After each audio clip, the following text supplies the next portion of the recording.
The world's fastest skiff sailors and multi-hull competitors are taking part in the 49er FX and Nacra 17 World Championships. It's the final day of the Worlds in Quiberon, Brittany, on France's rugged Atlantic coastline. Hi, my name is Andy Rice, and joining me as our expert commentator today, Rebecca Netzler, multi-medalist, including Olympic silver at Paris 2024. Rebecca, we've got 3 showdowns today. 3 of the best Olympic classes. How exciting is this? It's very exciting, and for the ones following the week, we know the racing has been very hard and the points are very, very tight going into these finals. Yes, this has been a wonderful bay. The Bay of Quiberon has been constantly unpredictable. It's been so hard work mentally and physically for the sailors, but the harder it gets for them, the more entertaining it becomes for us, because nothing is certain on this race course. Day 5 was just such an example. That was yesterday. Let's take a look at the highlights of how things played out on that day.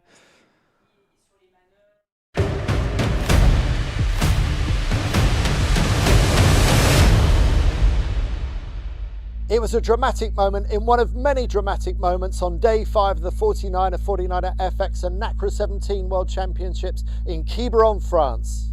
When the Dutch capsized after just taking over the lead of race 12, the overall lead briefly shifted to a German team, Meggendorf and Spranger, who were lying in the front bunch at the time. But places were changing all the time, and New Zealand 45 charged across to take the winner's gun. Despite all the slings and arrows of outrageous misfortune on a highly unpredictable race course, it's still the other New Zealand team, Seb Menzies and George Lee Rush, who have held on to first place ahead of Australia's Harry Price and Max Paul. But the points are all so close between the leading crews, it's really hard to predict who will win the 2026 world title in the 49er men.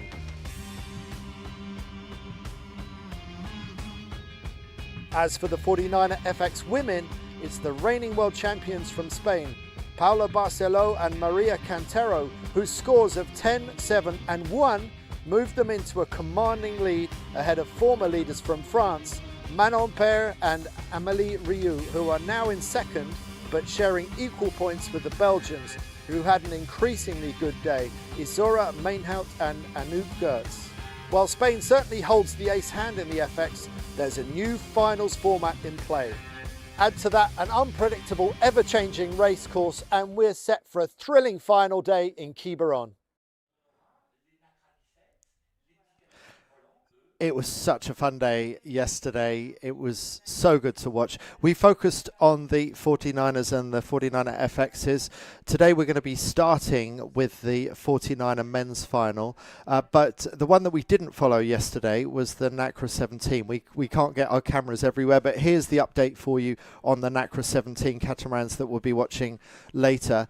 And at the top we've got Ugolini and Jubilee from Italy, ahead of Morniac and Retournes from France, with John Gimpson and Anna Burnett from Great Britain, the defending world champions, looking to see if they can get back against Italy and France ahead of them. And then further back, Argentina, 2 Swedish teams, 2 Australian teams and 2 Dutch teams.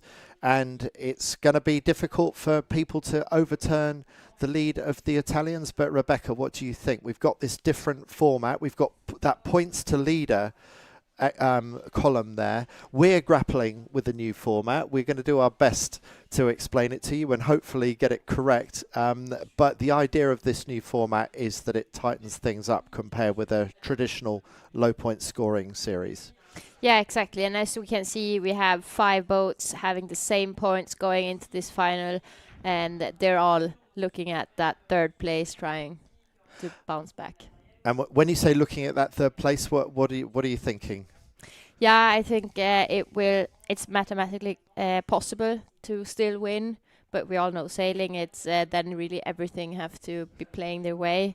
But more realistic is that someone maybe could come and take that 3rd place from the British. So the chasing pack will have their eyes on the British more than anybody else. Okay, that's Rebecca's theory, and she knows what she's talking about. A former world champion in the FX, an Olympic silver medalist. And here are the FX standings.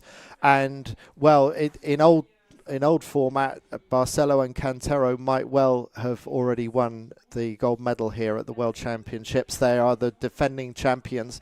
But the way things are, we've got this compression of points, so they've still got to sail a good day today. Just behind them, Per and Riou from France, Mainhout and Götz from Belgium, the pin end specialists yesterday, Bergman and Wheel from Germany, Andersen and Edlund from Norway, another German team, Schiel and Felke, Denmark's Jenna Seaton and Christiana Andersen, Malzaka and Jankowiak from Poland, the Lewin LaFrance sisters from Canada, and Freya Black and Saskia Tidy from Great Britain are our 10 competitors in the FX. And then we just have our 49er men standings, and these are the tightest of all. Look how close the gaps are. It was changing around all over the place yesterday, and especially that final fleet race. And we may well have seen Lambrechts and De Verken, who you see in fourth. We might have seen them vying for the lead going into the day, but for having a problem with the trapeze line and slipping off and having a brief moment of man overboard. But it's Seb Menzies and George Lee Rush who hold a slender lead. The New Zealanders ahead of Australia's Harry Price and Max Poole, with the Germans Megendorfer and Spranger in third. The Dutch I've just referred to in fourth. Pretner and Flatberger from Austria in fifth. The 2024 World Champions from France, Fischer and Pecan in sixth. Buksak and Gwush from Poland, two Polish teams in the top 10. James Grummett and Ross Hawes in eighth for Great Britain, and Denmark's Rask and Jensen, and then that other Polish team, Stanley and Storch, in 10th. And the points very, very close, which means that no one is going to be able to really get into any match racing or any of that stuff. I think they're probably going to have to sail a straight race. Do you think, Rebecca? Yeah, I agree. The points are way too tight. So since yesterday, what's been happening is that the points been divided with 2.25. So we see here that the France team is only 7 points away from the gold. Yeah. So this is going to be just execute the best race you possibly can, sail clean. And maybe in the closing stages, if you are good at doing your maths on the fly, then maybe you start to think about one boat more than the other. Would you have gone out with all the points written on the deck of your FX, Rebecca, in this situation? No, I think here is the support from the coach really important, and it's a little bit up to each team, and even inside the team it might be different on the helm and the crew who wants to know the points or not, and because all you really can do is sail as good race as possible. And today we will see 2 races with the 49ers, so it's really, I think the first race will set up the excitement for the second last final race. Well, we got interviews with some of the 49er teams early on. I think we've got an interview with the team that scraped through in 10th place, got that coveted final spot into the final day 10-boat racing. Let's hear from them.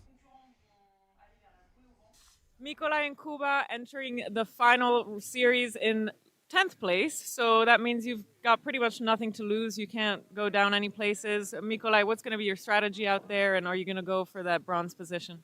Yeah, we go full on today. As you said, we got nothing to lose, so we just do what we do every day, basically, but still go hard today.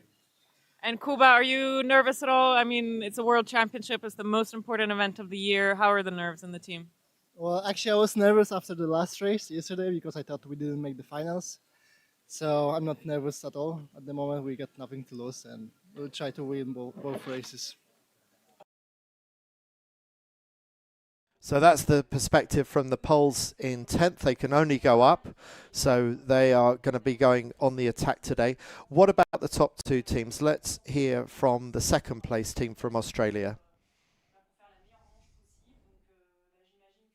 Max and Harry, you guys are going into the final day of the World Championships in second place. You've got pretty much nothing to lose. I guess your main goal is going to be to win that gold medal. What's going to be your strategy out there today? Yeah, looking forward to the medal racing today. We're sitting nicely in a second spot. So, yeah, we'll head into the day with sort of no real expectations other than just to sail our own boat, sail our own race. And at the end of the day, whoever has a good day today is probably going to come out on top, and we're hoping that it's us. Yeah, I mean, the points are super tight. Are you feeling nervous at all going into the day? And did you expect to be doing so well coming into this event? Yeah, I think definitely a bit nervous, but I think we're super proud of how we've sailed this week. We've given ourselves a chance to win on the last day, and I think it's going to be a really tough day and lots of emotions, I'm sure, whether we win, lose or draw. So excited to get out there and get racing. Seb and George, going into the final day of the 49er World Championships in first place, you must be a little bit nervous today, aren't you? Yeah, for sure. I don't think anyone here is not a little bit nervous. The points are all super close. We were just talking with some of the other guys about how crazy it is, and it's up to anyone to go out there and win a medal. So, we're just going to go try sail our own race and see what we can do. And Seb, you guys were Open European champions, so you know what it feels like to win an event, and you won it with a spare day last time. It's going to be tighter today, more difficult. How are you feeling about this? Yeah, it's a different medal race. Fortunately, in Greece, we didn't have too much pressure on us, but this one, it's all up in the air, and like George said, anyone can win it. It's going to be a fun day, and looking forward to it. So there's our top two, both from the other side of the world, the Australians in second and New Zealanders in first. Interesting to hear that there's a bit of nerves out there, as there should be. Not sure how long we've got until the start, but it looks like they're pretty close. 1 minute 15. And this is Australia just coming in at the bottom of the picture. There's our lineup. New Zealand, Australia, Germany, Netherlands, Austria, France, 2 Poles, a Dane and a British team. Just under 1 minute to go, and they are using the electronic Vacaros system, so you don't normally get recalls anyway, general recalls anyway, in a fleet of 10. But Rebecca, I'm hearing that it's changing the nature of the way that people are starting. Yeah, definitely. I think we should have a look at the time here as well. I think might we have 1 extra minute than what the time on the display is showing right now. The boats are still lining up, and they looks a little bit like they're too relaxed for only having 20 seconds left. But it's definitely a different game. You can't hide anywhere. The Vacaros see you cross that line before any other real eyes can see it. Yes, yeah. And as you say, it looks like we've got another minute to go. Great Britain at this end of the line. It looks like the pin end is the more favoured at the moment. Rebecca, the line is so short. There's something surely to be said for just going where everybody isn't, right? You might as well go for doing the opposite to everybody else. Yeah, and I think we can see that quite clearly from the Dutch boat. They really like to do that port tack start. They're already lined up all that way to the pin, sailing in now. Maybe they see a spot that they could get into, but it's all about this start and just getting a first beat and be able to hold your lane. Great Britain holding out for this committee boat end. The Germans, the only other rivals for this end. Most of the action up at the other end. It looks like Poland and Austria really like the pin end. I think it looks like the Netherlands are coming in for a port tack start. We've got 3, 2, 1, and they're off. And this is a very typical port tack start for Bart Lambriax and Floris van der Werken in a bid to win their 4th world title. They just had that awful moment yesterday. They've got to come back from that when Bart Lambriax fell off the trapeze. Oh dear, someone is over the line. It looks like the Polish are over the line, or maybe had to do a 360 spin. So that has immediately put one of the Polish teams on the back foot. And Poland 64 going extremely slowly, whereas Austria has got the best of the starts at this end, and Australia living in a thin lane. Australia just tacking out now. Sorry, that's New Zealand. New Zealand, Seb Menzies and George Lee Rush, not the best of starts, but they are now out into clear air and onto port tack, and actually looking pretty good already. So not so bad for New Zealand after all. Then we also see the German boat. We saw them in the start. They were a bit more relaxed, having a bit more space to the others. But we just see how much space is a winning key, and they just could hold the lane straight after the start. What are you seeing in terms of different angles, in terms of who's going where? Do you think they're a little bit higher on the far side? Yeah, definitely. On the top of our screen, we can see these three boats is Austria, Germany, and New Zealand. They just looks like they have a bit more pressure and a higher angle than the Dutch boat here. So the Dutch got exactly the start they wanted, but they are missing out on a big gust on the far side, and there's nothing they can do about this right now, really, is there? No, I think now they just have to. They probably saw something on that side, otherwise they wouldn't have done such an aggressive move. And I think we can see the top mark there in the middle of our screen. It's a white mark, and it looks very good for that left-hand side. It looks like they're almost on ley line. I just wonder if there has been a big shift, and it looks like the Austrians wouldn't have too much more sailing to do on starboard tack, so they're all making a beeline across their on port tack. And you look on top right of screen in the far distance, that's the Dutch, and the Dutch are way down to leeward. So just how quickly things changed there. The line was so short, and yet that small amount of separation has translated into hundreds of meters already for those three at the top of the screen: New Zealand, Germany, and Austria. Or maybe it's Poland. No, it is Germany. It's New Zealand, Germany, and Austria, and Netherlands on this side. Yeah, we can also see a little further down. We can't see them in picture right now, but on the tracking we can see Australia 25 that's hunting that gold medal. They are supposed to be behind the Polish boat there on the left. We see a rib following that one boat on the left. And they're also on that left side, the Australian boat. So right now this is going very nicely for New Zealand 94, already going into the day in the lead and in the top of the bunch of three here. Looks like the Dutch are coming back on a reasonable shift on starboard. Is it going to be enough? I don't know. I don't know where the ley line is at the moment. I think they're not far off the ley line, the Dutch.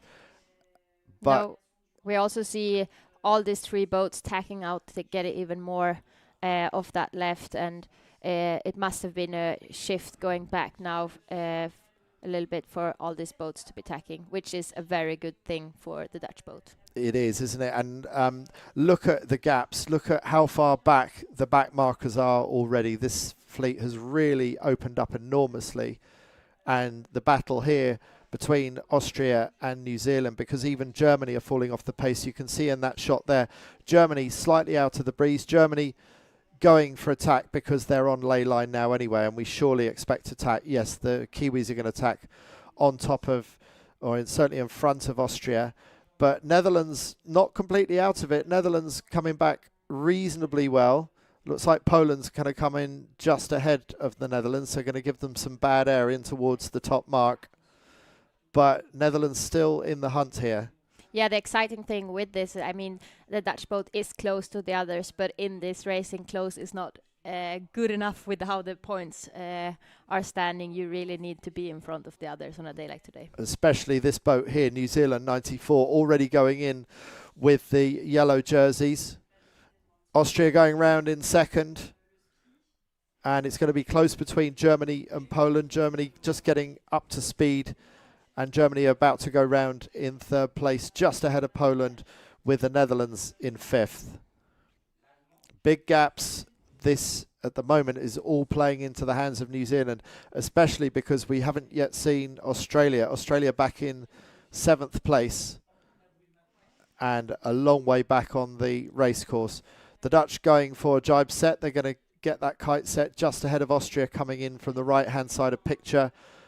And the Aussies are going to be close on with Great Britain on the other tack. Yeah, this was definitely not the start the Australian boat wanted to this race. But as we've seen the other days, they could really bounce back, and it's never over until you cross that finish line. Yeah, that's the nature of the Bay of Quiberon that we've seen this week. Jibe set by GBR4, Great Britain, Grummet and Hawes.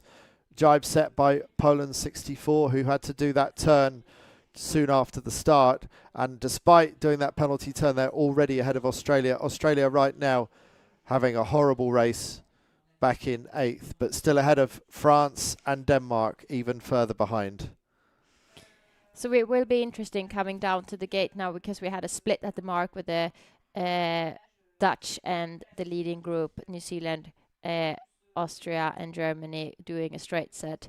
But it is still a long way to go to that gate, and the pressures are all over the course. Yes, I wonder if the Dutch front of picture actually have better pressure than New Zealand. New Zealand look a bit soft on the far side. Around goes France, and then behind them Denmark. Absolutely enormous gaps here. But look in the far distance, top right picture, that blue Jenica of the New Zealanders. It looks, it doesn't look so bad when you get up close. They're slightly bent-legged, so it doesn't look too bad. I just wondered if the Dutch had a little bit more breeze on their side of the course. But it looks like they are actually going along okay right now. Yeah, they're definitely nervous, looking over their shoulders, having a good overview of the rest of the race course, and just trying to stay as calm as possible. They're in a great position to be comfortable in the next race as well. And to see that they finished 22nd in the World Championships last year, just 6 months or so ago. There they are already at the bottom of the course. A quick jibe, a quick drop, and back up onto the beat. And have they chosen the correct side of the leeward gate? Well, actually, they're still fairly comfortably ahead of the Netherlands, but this has certainly been a gain for the Netherlands, because they went round in 5th place. They did an early jibe set, and the Netherlands now vying for 2nd place with Austria as they go round opposite marks. So that's been a really nice gain for Lambriax and Van der Werken down that run.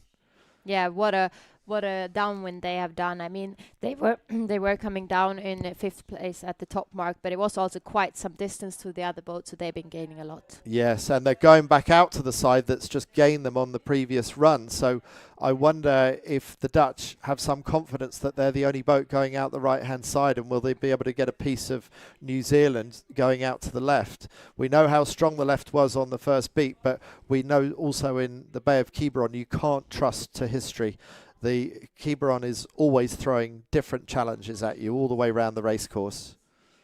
Poland 64 going around to what will be the right-hand side. Oh no, they're doing a quick double jibe to go round the left-hand side, right ahead of Great Britain 4. So most boats going out to the left, which is understandable because that was massively the paying side on the first beat out at the start. So how are the Dutch doing, having gone out right? It's okay. It's not gained them anything. I think maybe we'll see, because they went round pretty much level pegging with Austria, so they'll find out fairly soon. But well, New Zealand looking really, really comfortable, and Seb Menzies, George Lee Rush, 22nd in the Worlds last year, although they were also Open European champions in Greece, so they have won a major regatta in the 49. They're so young, and they seem to be the next big hot prospect from that long line of great sailors from New Zealand in the 49er class.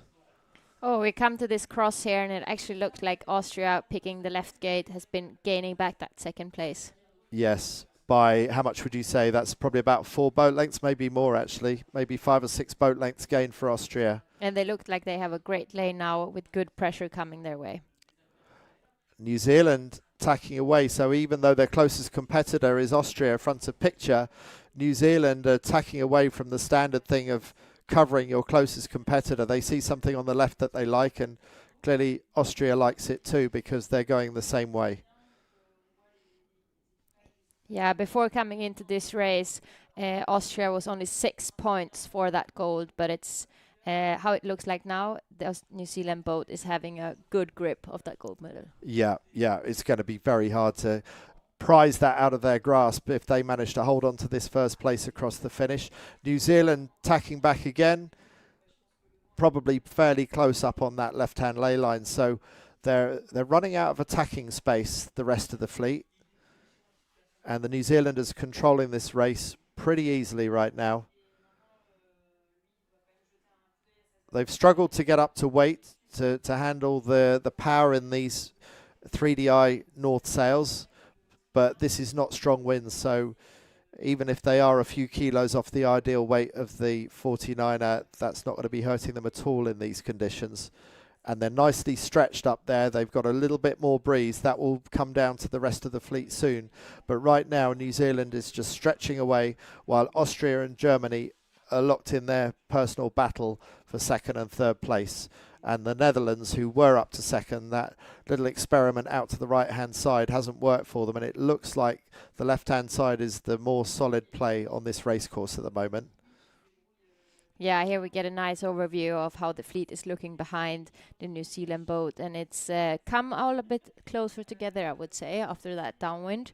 And except for these guys. Except for these guys that is just extending their lead and looking very comfortable. But we also know everything can happen. Yesterday we saw the Dutch boat adjusting the trapeze and just fell out of the boat. So you really need to make everything perfect to be able to cross that finish line at first. That's very true. That's the nature of skiff racing. Things can go wrong very easily and very quickly. And they still looked, I thought, vulnerable halfway down this run. And we know that Lambriax and Van der Werken found something down the opposite way down this run. So they won't be taking anything for granted.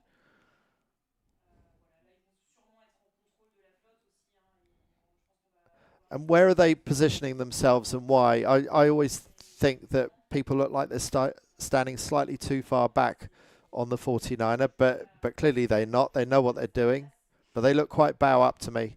Yeah, it looks like they really want to have that bow free to be able to move, and as soon as they get a gust, they will just accelerate straight away. Ooh, tight tack there from the Dutch boat, and the Germans are just rolling on top of them, and this is very important points for the rest of the medals. Yes, it is, isn't it? You say the rest of the medals. It sounds like you think that the gold medal has already gone, Rebecca, but look at that jibe set again, really well executed, a down speed jibe set, and the Netherlands going for the same approach as they did the previous time, and already they look well up to speed and on a fairly nice angle. Poland following them around. What's Australia going to do? Going to go for the jibe set as well. Great Britain going round just behind Australia. And then Poland, France and Denmark somewhere at the back. We haven't seen much of them because we've been mostly focused on the front. Here is New Zealand still leading very comfortably, going into a jibe. Nice smooth jibe straight out onto trapeze. Seb Menzies immediately looking over his shoulder, checking in on progress. I'm sure he'll be encouraged by that. Yeah, I mean, the distances that this race has been giving us and the lead that New Zealand now was creating for themselves, it's really incredible. And for me, even looking at them, my heart is racing. I'm getting really excited. I'm sure that they are a bit more relaxed right now on the boat than probably we are here, because it's more nervous-wracking to be watching than sailing self. Yeah, I'm always amazed when you say that. I'm thinking it's got to be... I guess you don't have time to be nervous. You got time to be nervous before the start, but once you're in the heat of battle, you do what you do and the adrenaline is pumping. We just saw the Dutch boat driving, and it will be an interesting cross with them further down this race course with the Germans. It looks like they're just in front of the Austrian boat, actually, but the cross between the German and the Dutch boat will be very interesting for the total standings. This all looks very easy, doesn't it? I'm sure all the other 49er teams, when they look back at this, think, I could be doing all of this. There's nothing I see that the Kiwis are doing that we couldn't do. But it's putting all the little bits and pieces together, especially soon after the start. And they made a really good tack on to port to get into clear air very quickly. And it's all going the way of New Zealand. They're just less than 100 metres away from the finish line and already leading the series going into the final day. Winning the first of two races in the finals sets them up really nicely to win the world title. And what a move up the leaderboard that would be after coming 22nd in the worlds last year. But a great finish by Seb Menzies and George Lee Rush crossing the finish line. A very easy, straightforward win for New Zealand over the other 9 boats in this 49er Worlds final. And it looks like the Dutch have done it again. Amazing. So the jibe set has worked on both occasions for the Netherlands, and Bart Lambrechts and Floris van der Werken. Really well sailed race. They didn't get the breaks out of the start line. They sailed an excellent race. Unfortunately, up the wrong side of the racetrack. With the benefit of hindsight, they would have chosen something different, but a really well executed race. And they haven't just got second by a little bit. They've got it by a massive margin. So it makes you wonder what they saw that the rest of the fleet missed. And it's still coming in now, the race for third and fourth. It's going to be between Austria and Germany. It's going to be a three-way battle. Germany coming in fast with the green Jenica. Oh, it's going to be close. I think maybe Austria might just sneak it, but let's see. It looks like Germany is up on the scoreboard as getting third place. Austria fourth, Poland fifth. Absolutely nothing in it. And another photo finish. Poland 64, just sneaking in ahead of Australia. And these are all critical points. Great Britain 4 coming across in 8th. And Poland 64 did really well to come back from that early penalty that they needed to take off the start line. That's Mikołaj Staniel and Jakub Storch, who started the day in 10th and bottom place. And then the French and the Danes still to come across the line. Really big gaps back to the final two. So New Zealand, here the French coming across, the 2024 world champions. Safe to say that they're not going to be able to win the world title on home waters this time round. Very fast in the stronger breeze, the French. Here are the Danes. Sailed a great day yesterday to haul their way up into the top 10 and give themselves a fighting chance of getting a medal. But that 10th place in the race just now, that's not really going to help them. There's the... We'll get those standings up again in a moment. So, Rebecca, how is it? Oh, there we are. We've got our confirmation. The Kiwis winning that race ahead of the Dutch. Germany taking third in that photo finish ahead of Austria and Poland. And then the other Polish team sneaking 6th ahead of the Aussies in 7th. Great Britain getting 8th place. Fischer and Pecan from France in 9th, and Raskin Jensen from Denmark in 10th. But how is it that the left can pay so much going on the upwind legs, and yet, as the Dutch showed us, going the opposite way down the downwind legs can pay so much? Yeah, you would have thought pressure would work upwind and downwind the same way. Yeah, it must be some pressure and shift related, that it's a bit more left pressure on that left side. But yeah, it's a very interesting move, and we definitely should be, or if I was the other sailors, I would be a little afraid of the Dutch downwinds right now. Yeah. I mean, when you've seen the left pay so well on the upwind, the obvious thing to do is to do the straight set like most people did. That's the safe move, because you know how well the left has paid, and yet the Dutch, having been given such a poor hand by the right-hand side, still invest in the same side of the course on the way downwind, and it works out really well for them. I feel like the breaks haven't really gone the way of the Dutch. Okay, there was the unforced error of falling off the trapeze yesterday and the brief man overboard. But we saw that incredible start the other day where they come in on starboard very late at the committee boat, and they force the other port tack starters to tack away. They then tack on to port. They get through the gap in front of the Americans, still slow off the line at the committee boat, and they get that amazing start, exactly what they wanted, but they weren't able to convert it into anything. And I feel like the Dutch have been doing a lot of the right things this week, but it hasn't really gone their way. What do you think they're missing? Yeah, I think the conditions have just been really challenging, and it's been shift and pressure and a bit of everything, and sometimes even a bit of luck. But yeah. In general, the Dutch, they've been very steady. They have a few big dips, but in general, they've been kind of in the mix the whole time, which kind of gives them enough to be battling for the medals today. Yes, yeah. What would be the conversation that you would want to be having with your coach right now? I mean, now it's really everything or nothing. I mean, as the Australian boat, if we're calculated right, laying in 4th place, and they just have everything to be working for right now. Just all or nothing. All or nothing. The pressure's on. And New Zealand, what do they do? Can they afford to be conservative in this final race? Yeah, I think so. I mean, it should be 6 points or 5 points lead for them right now. So I think they can relax a little bit, but we also know it can turn very quickly. So, what are the scores overall at the moment? Just give us where you are, because we're trying to keep tabs on it. What do you reckon the overall scores are? Yeah, so I think we have still the New Zealand Seb Menzies and George Lee Rush first position. Then we have Germany 22 been coming up there, stealing that second place, followed by the Dutch Bart Lambra and Floris van der Wecken.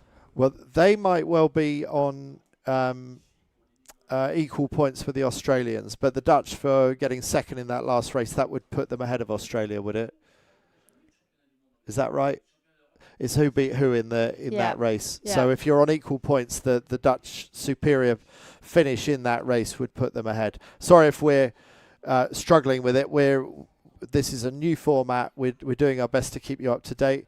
But yes, we think that at the moment the Aussies and the Dutch share the bronze medal position, with the Austrians not very far behind, and still France and one of the Polish teams, Buksak and Gwóźdź, Poland 19, still very much in the hunt there.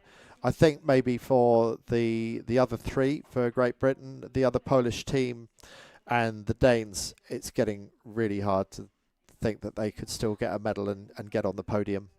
Yeah, I think for the next race it will really be the top 5 boats that we will be having a extra eye on to really see how the medals are going to be divided. Yeah. So breeze looks light at the moment. I don't know if it's got any lighter since that last race, but that looks pretty soft right now. Good thing is these skiffs don't take a lot of power to get them moving, do they? So it should still be okay. That's what I love about skiffs. They're so versatile across the wind range. Yeah, definitely. And what's been so good this week is that whoever is going to win this championship, it is really going to be the team that's like the best in different conditions, because we've been seeing such a variety of conditions. So this will be a well-deserved gold medal. Yeah.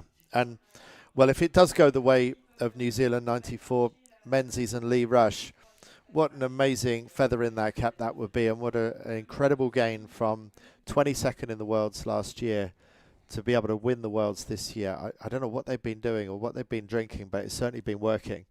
Yeah, they've definitely been having a good New Zealand summer, and you can see that they've Pretty put an extra gear in. Seb Menzies is also part of Emirates Team New Zealand, and is going to be one of the co-helmsmen with Nathan Outridge next week in Kellery for the America's Cup Preliminary Regatta in AC40s. And I asked Seb what is the biggest thing that he's learnt from hanging out with Team New Zealand, and he says it's time management. It's really making the best use of limited time, not taking it for granted, and being really focused about what you want to achieve. Yeah, and I think some other experts in that was just Pete and Blair when they were sailing the 49er. You barely saw them in the boat park. They just arrived, rigged the boat, went out, did their training, and then got back in and home to be able to really maximize the days. We've got an interview lined up on the water. I think it's with Germany 22. Let's hear what they have to say. Hey, Andy, we finished the first race of the finals. How did it go for you guys? Pretty solid race. Good start. We finished third, so still all to play for. I think nothing changed for the next race. We still want to do our best and keep focused. Pretty sure you're in second position overall, right behind the Kiwis. Or are you going to look out for them or just kind of your own race? What's the strategy? I think in these conditions you just have to look for yourself and just find the best way over the course, and that's it. Awesome. Well, good luck for the next one, guys. Thanks. Thanks. Thank you, Alexia. Interviewing Jakob Meggendorfer and Andreas Spranger. And Rebecca, you know the German team pretty well. You live in Kiel. The Germans have been doing very well this week, haven't they? I'm surprised actually to see only one of them in the top 10, but these guys going really well. Yeah, I mean, and I also know Jacob very well. We've had close conversation. He's been struggling with his back since the Olympics. And the Worlds last year, they couldn't even attend because he was having so much pain. And I'm so happy for them to see how they're back attacking this World Championship. Yeah, really good to see. It looks like they're having fun out there. They look relaxed. I'm really impressed with the mental attitude of these sailors and how friendly it is in the boat park as well. There's a really good camaraderie amongst the skiff sailors. That's the feeling I get. Yeah, definitely. And it might not be so much chatter on the boat park, but we all know that the guys love to race each other. Yeah. I mean, it was quiet in the boat park as they were pushing their boats down the beach today. But a few good lucks to each other, which was really nice to see. And yeah, a lot of mutual respect in this fleet. It is also coming closer to the last and final race. We're really excited to see what, especially I think, the New Zealand will do in this race and how cool they can stay throughout the day. Yeah. I think the others are going to really be focusing on what they can get out of this regatta. I doubt anyone's really going to try and take on New Zealand. I think it's going to be more a battle for silver and bronze. Yeah, right now we see 3 points between silver and bronze. It's really who is going to be first from the others over that finish line. And that's Germany, Australia, and the Netherlands. But Austria not so far back either. So Kiana Pretner and Jakob Flackberger, they're still very much in the hunt as well, aren't they? Yeah, it's definitely. And with these points, as we've seen, really anything could happen in this course. Someone, even though it is very light, could still capsize. That would be a nightmare. But I mean, it could still happen. No, that can't happen, surely. I mean, we saw it yesterday, but and with a bit of nerves, you never really know. Yeah, no, I mean, when you're going for those high pressure maneuvers and you're going to clip on your trapeze ring without looking down, most of the time you're going to hit it, but sometimes you miss, and yeah, funny things do happen. And I still don't really understand how Bart Lambriex managed to hoik himself off his own trapeze ring yesterday. Can you imagine how he did that? No, I was thinking a little bit about it because, I mean, I was getting unhooked a few times, but that was when it was wavy and the wave hit me from below, so I flew out and the trapeze bungee was going inside again. But yesterday was so flat. I mean, maybe he was tightening the bungee just before racing, so he knew where the hook was, but I also made that as soon as he let go a bit of the pressure in the hook, it was gone. Yeah. So did you ever actually have an overboard like that, where you were going along and then suddenly you unclip for a reason you don't quite explain, you can't quite understand, and then you're overboard? Yeah, actually it happened quite a few times. I think only on the Worlds in Lanzarote it was happening once. And Is that the famous one where you had to do the 250 meters of swimming? Yes, exactly. That was kind of the most damaged one I did, like mentally. It was very tough to come back from that one, and also physically. Obviously, I was very tired for the rest of the racing. But it also happened, I think, if it was on the training before or after that, and I really had to start looking in how I was standing, and maybe I was a bit too relaxed on the trapeze. Yeah, okay. I think we're not. There we are. There's the yellow flag goes up, the 49er yellow flag. What the L2 and then 290 and 045. Just explain those numbers, Rebecca. Yeah, so L2, that's the race course that we're having right now. We're having it 2 laps, upwind, downwind, and then the top mark is at 290 degrees. 290. So that's from a northwesterly angle, and 045. That is the distance. half a kilometre.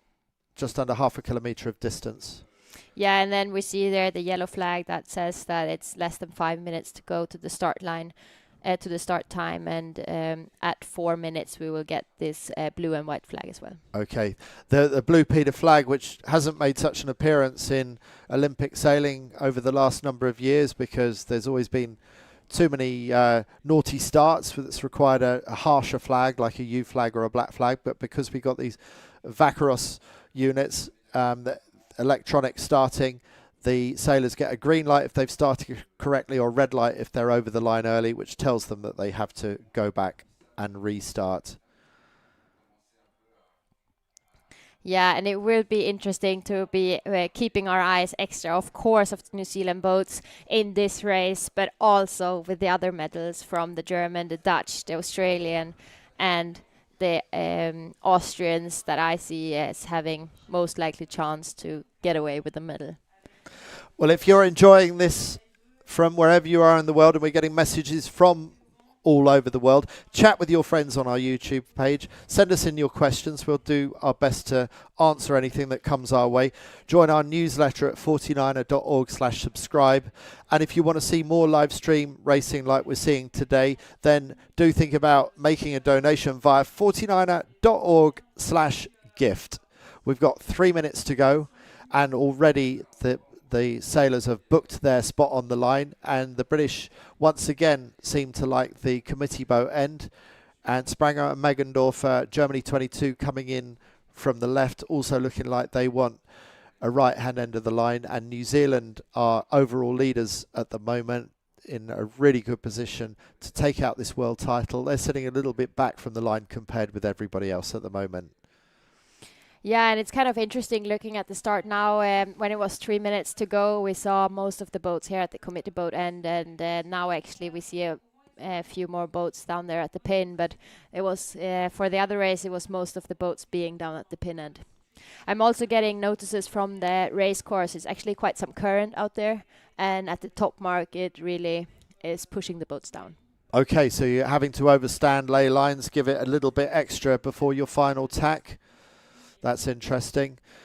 Some days the current hardly seems to have an effect here, and other days on the strong wind day on day 3 it was having a massive effect, and even in strong winds the current was pushing people over the line, which is really unusual. Must have been particularly strong on that day. We've got 1 minute 44 to go. The boats are a little bit stretched out, but we still can see a little bit on the left of our screen here. I don't know if it's a little bit of match racing going on, but we have these boats attacking for that medals, Australia, Germany and Austria being very close together.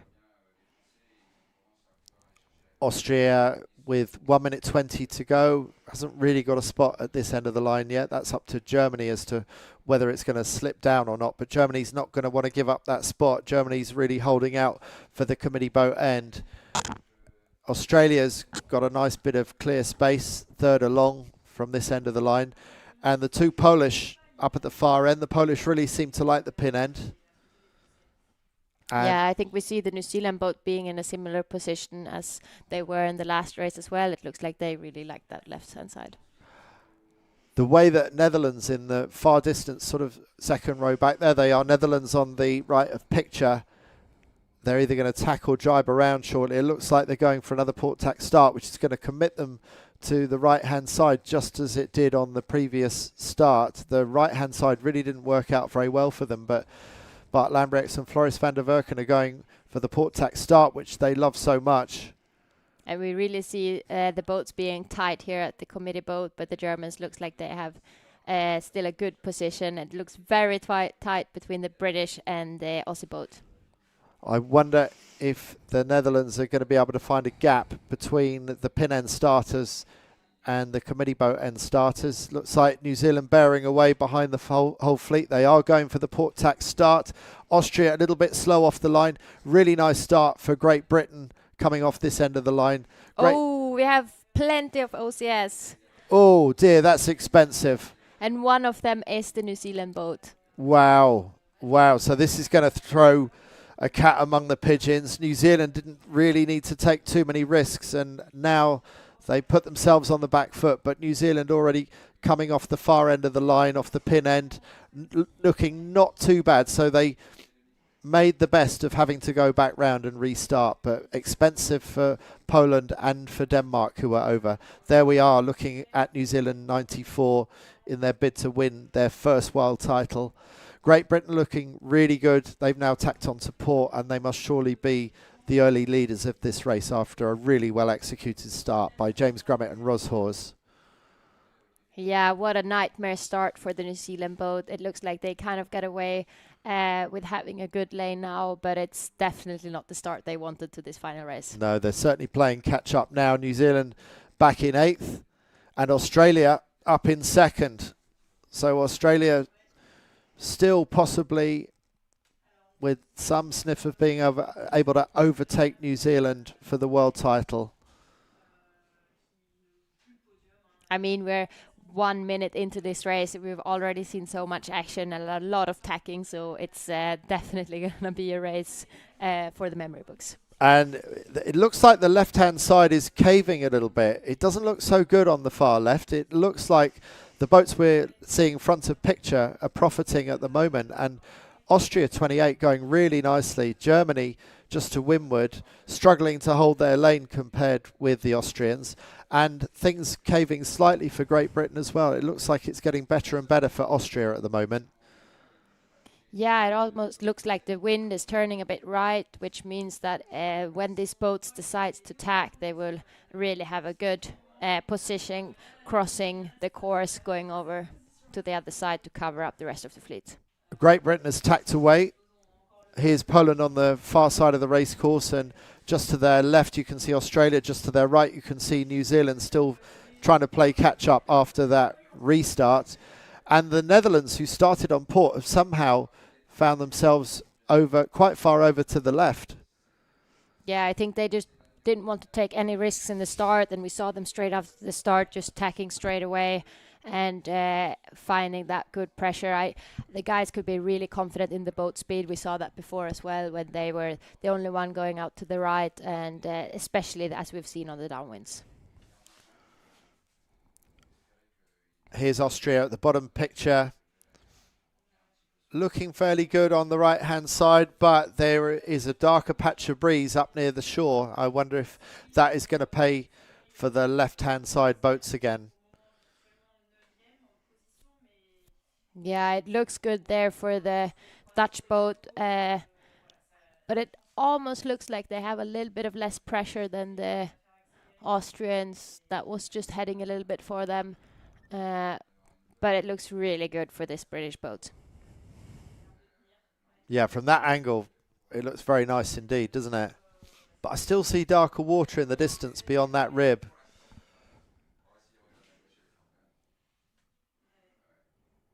Poland 64. Struggling a little bit there to keep the balance of the boat. That just shows us how shifty and patchy the conditions are out there, and it's really not so easy to keep that mast steady and straight. No, the left here from this angle, suddenly there's a big lifting gust for Poland. That's going to feel more comfortable, but is it going to last any length of time? Great Britain tacking onto port. Good solid sailing by Grummett and Hors right now. And they've had that number 4, they finished 4th in the last 2 worlds, and they said they'd really rather get a different number on their sail this year, but going into today, going in 8th place, they said that they'd be quite happy if they managed to keep number 4 on their sail this time round. Well, maybe this is the race that will help them to do that. Yeah, it's changing quite quickly what you wish for, but yeah. I asked Harry Price and Max Paul what they thought about this new format. He said, well, we'll tell you at the end of the day if if we like it or not. Yes, depends on how we've done in this new format. It's still so tight, isn't it? It's still really close between at least the first 7 in this race right now. Looks like Austria 28, if they can just hold on to that ley line, if they can just squeeze around the mark, then Austria are going to get round in first. We also see the German boat coming in a very good lane here. We hope that they were able to make the tack and not infringe the other boats. Just coming around tacking. And pretty well executed by Germany. I don't think Great Britain can have any argument about that. Britain gets around marginally in the lead and goes for the jibe set. And that's the side that Austria has just done well from, but Austria choosing to do the straight set. And I think it was the first time we saw the Dutch boat doing a straight set, and they are hunting down the German boat. Australia going around just behind New Zealand, so that has been a great gain. Do you remember in the very early stages, Rebecca, Australia was nominally in second place and the Kiwis were back in 8th, so New Zealand now back up to 5th, so that's been a good recovery by New Zealand going along the top of your screen in that shot. Yeah, and before we saw the Australia boat being a little further up in the rankings, and we will see what they can do on this downwind. Austria 28 having to be careful because the green Jenica of the Germans is going a little bit lower and deeper than they are. Here at France 16, they had a really good start. I'm surprised to see them back in 9th. So Germany going on the attack, doing a simultaneous jibe with Austria, but Austria already up to speed and looking good at the angle that they're sailing. They look like they've got good pressure on this side right now.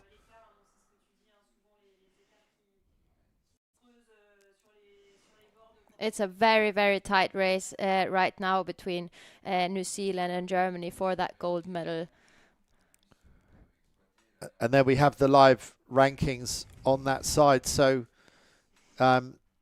Germany, we see, has taken the lead as things stand at the moment, just ahead of Austria. And New Zealand back down to 3rd place. That seems amazing that New Zealand could have dropped that far. Now we see New Zealand has gone up to 2nd place on that live leaderboard. It's flicking around all the time. But that green Jenica of the Germans, middle right of your picture, they could well be the leaders as things stand. Austria, Keanu Pretner and Jakob Flackberger also in putting themselves into the mix and sailing really fast right now. There's Great Britain fully stretched coming down on starboard. So they found some good breeze as well. But they have missed out. It looks like doing the straight set has been the stronger move this time round. Yeah, I must say I was a bit surprised by the move there from the German boat, but they must have seen some good pressure on that bottom right side looking downwind. It looked like they were so much closer to the Austrians. And it will be interesting to see where they're ending up here on the gate. Austria going round the right-hand gate as they look upwind. They're leading going that way. Great Britain going out the far side. Poland 19 following Austria out to the right. The green Jenica of Germany following Great Britain out to the left.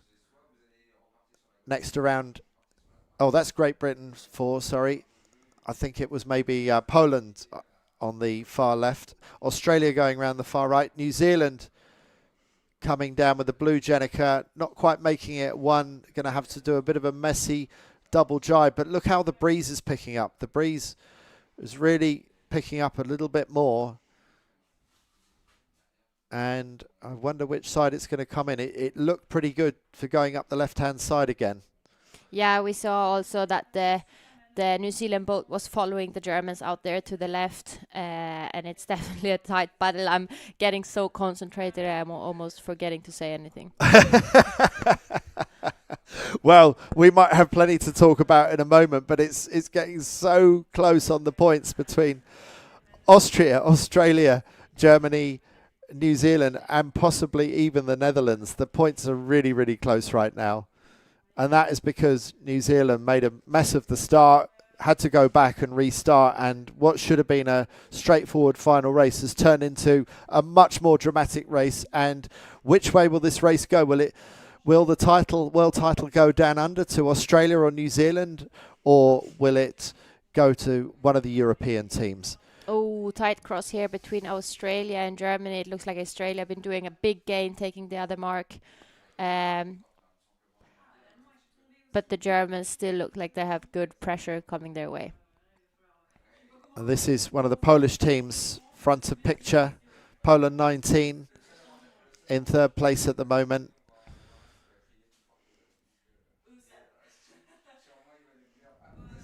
Yeah, so we could also say that the right list there is point to leader. So the Aussies and the Austrians are tied on points for the lead right now. New Zealand and the Netherlands just 1 point off, and Germany just 2 points off. So this is a 5-way fight for the gold medal and for the silver and bronze, of course. But there are 5 teams that are looking very much in contention for the gold medal. I mean, we knew before the race it was going to be tight, but I must say I didn't know they would be this tight. No, after the New Zealanders have won that first race, we thought it was going to be straightforward for them in this race, but not at all. Not in the Bay of Quiberon this week, which keeps on throwing curveballs at us. And like you said, Rebecca, nothing quite as dramatic as a capsize or anything like that, but being over the line early and going back and restarting, that is the thing that is really put New Zealand on the back foot right now. Yeah, and we can see there also it must be the Austrian boat and the Dutch boat sailing there neck to neck, coming up to that ley line. Yeah, we haven't seen much of the Dutch in picture lately, but the Dutch are up there somewhere. We also saw a quick shot there of the Polish, which actually also looks like they've been gaining a lot, just sailing very fast on the right-hand side, and that they are on ley line, closing in on the others, and it would be a very tight cross between them and the Austrian boat for that first spot at this last stop mark. Australia, they've used up all their ley line on this side of the race course. There's no more decisions they can make other than making a beeline for that white mark up ahead of them. So these are tense times for Australia, hoping that the wind caves for their competitors on the other side of the race course. We're looking at Poland 19 coming up towards the top of the racetrack. And there are the Austrians. Looks like Poland has got into the lead.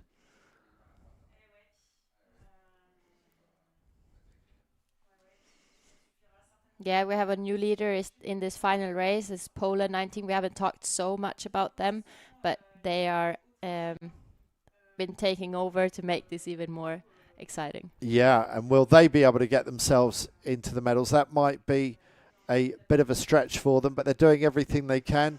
An early jibe for Buksak and Gwush from Poland.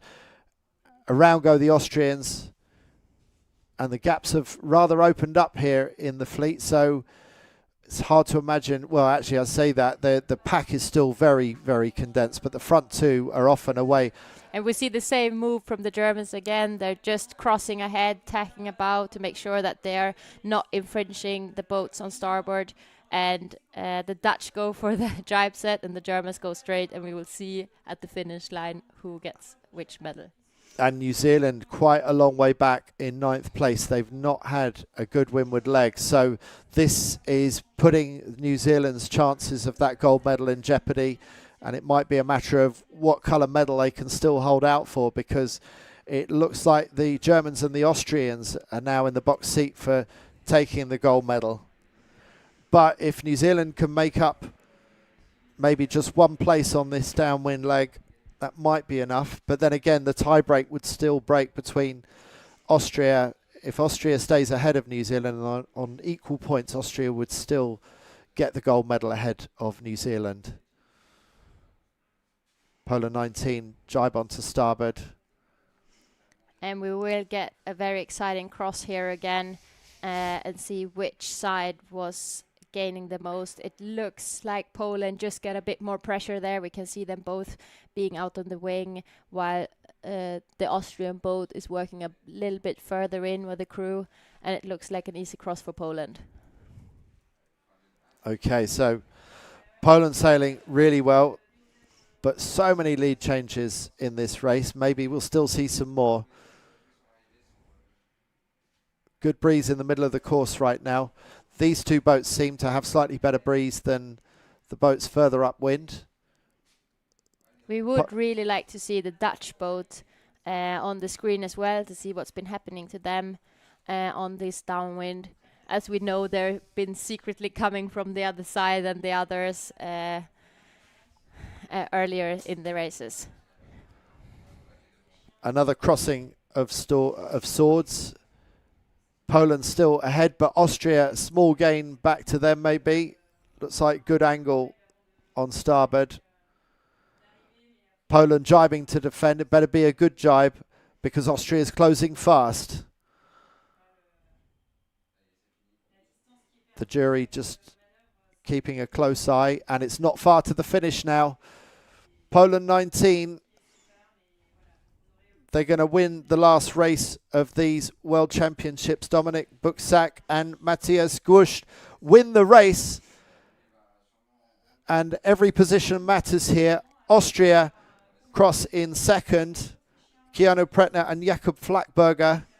But we are not going to know who's won what until we see the rest of this fleet cross the line.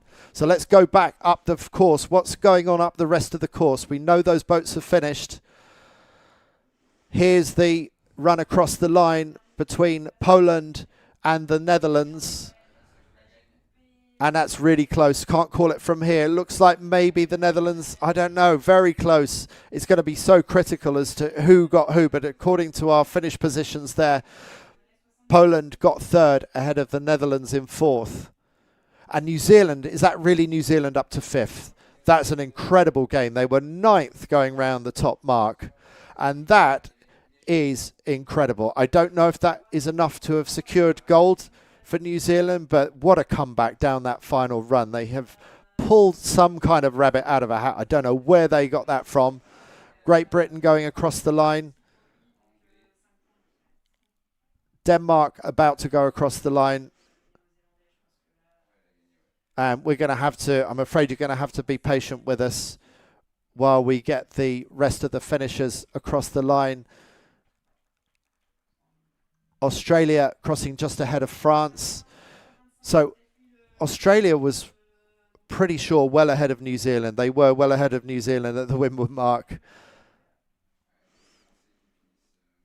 And Germany, Megendorf and Spranger, they were having such a good race. I don't know what happened to Germany, but that is an awful finish to the race for Germany. So there we are. They reckon they've won the gold medal. So congratulations to New Zealand. We thought they had given it away by having to go back and restart. But what an amazing finish. What an amazing final run downwind for Seb Menzies and George Lee Rush. So young, barely in their 20s. And they win a senior 49er world title. Incredible performance by these young Kiwis. Yeah, what a keeping the nerves together all the way in the end. I mean, that was a very, very exciting race. It was even more exciting than what we could have hoped for. It wasn't over until the end. And the big question is also, what happened to the Germans? What happened to the Germans? And something turned inside out on that final run, because the Germans just disappeared off the map, and these guys came shooting through, and the shot I saw of them coming upwind in ninth, they were so far back, and the gaps were getting quite big at that point, and somehow they managed to find something down the final run. Quite amazing.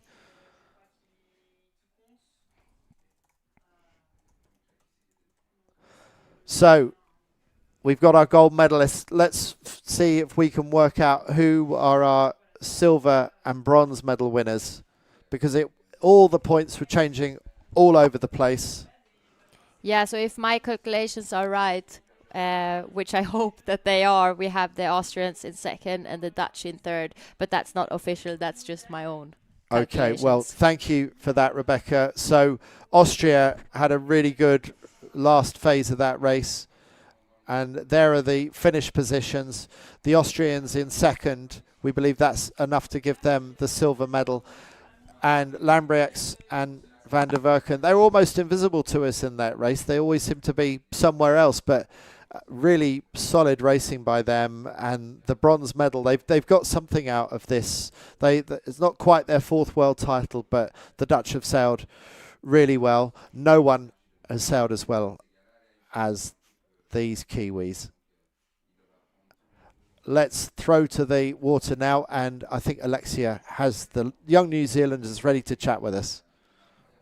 7 George 2026 world champions in the 49er at such a young age. It must feel amazing. How are you feeling right now? Yeah, I don't have words, that's for sure. It's amazing. I couldn't ask for anything more from this week, and yeah, it was a stressful race, but we managed to make it back in the end, and yeah, I don't know. You went from winning the first race to getting an OCS early start in the second race. I'm sure your heart rate was really high in the second race and nervous. Yeah, for sure. We did not make things easy for ourselves. Yeah, straight out the back door for most of the race and just trying to work out what was happening in front of us with everyone else. And yeah, the points were just so tight between a bunch of boats. So we could have gone all the way to fourth, I'm pretty sure. So yeah, managed to get back just on the last downwind and it was enough to do it. So yeah, we're super stoked. Anything you want to say to the family, friends watching? You guys have a huge team supporting you. Anything to say?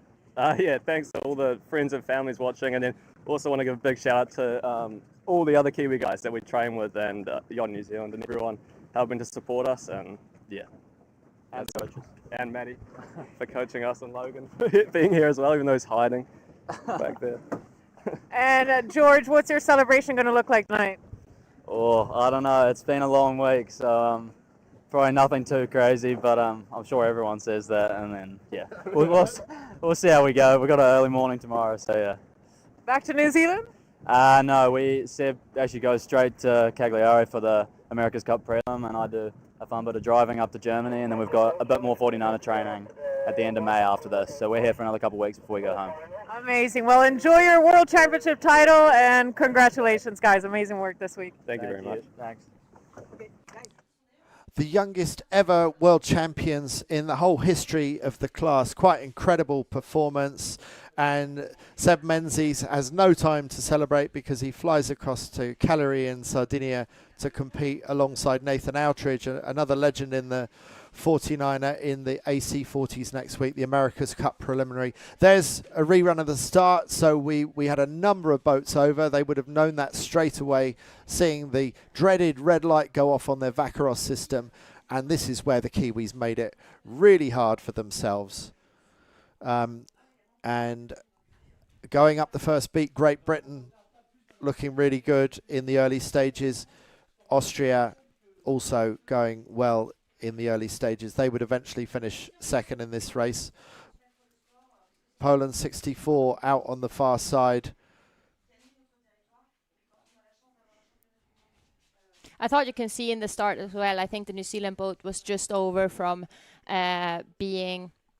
doing that last final tack. They were just over at the gun, so they could very, very quickly come down and do that turn below the line before they could restart the race.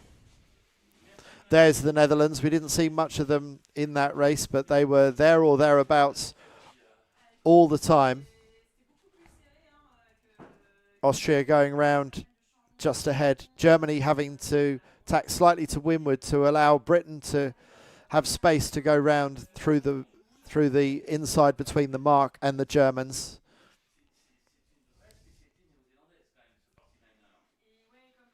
I mean, this race really gave us everything we were having changes the whole way around. Yeah, I don't know how there are such big holes. There are, I'm going to use it again, snakes and ladders. So many snakes and ladders on such a small race course, but so much changes so quickly. Germany 22 at one point in the overall lead. And something happening to them on that last downwind. We saw them, last time we saw them was at the top mark. It looked like they were in a great position. It certainly did. And then something really went badly wrong. Great Britain going round just ahead of the Netherlands and Germany. And then the split between Poland and Austria coming down towards the finish. Poland go on to win the race, but they're not in the race for the medals. Austria are. And so Austria are going to be very happy that they managed to get second, but they're going to look over their shoulder and see where the other finishers were. That's the Netherlands coming across with Poland. And Great Britain. But just to the right of your picture there, that was the moment. I wonder how long it took them to work out that they won the gold medal. Seb Menzies and George Lee Rush, youngest ever world champions in the 49er, getting the gold medal. Austria, Keanu Pretner and Jakob Flackberger, a silver medal for Austria. And the bronze medal goes to the Netherlands, Bart Labriux and Floris van der Werken, 3-time world champions. Not quite enough to get their 4th world title, but they were pretty close.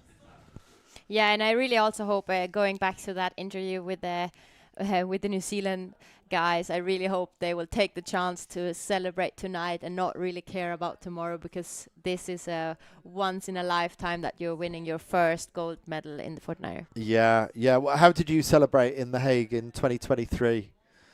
Yes, exactly. And I think what I really was enjoying the last years and learning was that we really have to celebrate the times that we can celebrate, because you never know when it's going to happen. The sport is changing the whole time, and you can never take anything for granted. And I think celebration should really be a part of the work. We're not going to have long to be able to reflect on that world title victory for New Zealand either, because it looks like we are into the start sequence for the Nacras. So next up, we've got the Nacra 17 foiling catamarans. Yeah, this day is just going to go in one, and here we have a completely different scoring. That's right. And we've got the Italians Gianluigi Ugolini and Maria Giubilei, who just missed out on the world title by the smallest of margins to Great Britain's John Gimpson and Anna Burnett. Well, they desperately want a world title, and right now they're in the box seat, and they will have been encouraged to see that the Kiwis who went in at the top of the standings in the 49er have managed to come away with the gold medal, despite nearly fluffing their lines off that last start line. So the Italians will be wanting to make sure that they don't make any unnecessary mistakes. And what's the point situation like here, Rebecca? How much do the Italians have to worry about the boats behind? Yeah, so I think the Italians should definitely keep an extra eye on the local Tim Morniak and Alois Retornas, that are only 6 points behind, really wanting to be able to take that gold medal on home waters, I'm sure. But the battle is also very high for the bronze and the silver right now. We see the Argentinian Matteo Maidalan and Eugenia Bosco only 9 points behind the British boat, the champions from last year. We know that the Nacras can't manoeuvre. They can't afford to manoeuvre as much as the 49er or the FX, because it's a high tariff manoeuvre. Every time you tackle jibe, it takes speed off these boats because they are so fast in a straight line. So with that in mind, what do you think is the right strategy for the Nacras here, Rebecca? I mean, we saw both the right and left being good for the 49er, and it looks like the wind actually been picking up a little bit, and we hope to see these boats foiling. We see the Italian there with one hull in the water, but the ones who can pop and do full foiling today will definitely be someone to watch. Or will it be on the margins? Will it be that kind of wind strength where if you go for the foil upwind, are you giving away a lot of ground trying to kick the boat up onto the foils and maybe losing too much ground in doing so? We'll have to wait and see. But the thing about these sailors is they're so experienced with this boat. They know where the gear changes are, and probably no more so than the Italians and the British. In between the Italians and the British in the standings are the local sailors from France, Tim Morniak and Alois Retornas, who are having a fantastic week. And Tim Morniak is from right here in Quiberon, so he knows the vagaries of this bay better than anybody. 20 seconds to go. And drifting towards the line, not getting as close as the 49ers would be at this stage. A bit more of a timed run. Great Britain getting close towards the pin end of the line. 7 seconds. 6, 5, 3, 2, 1. There's going to be a couple of port tack starters.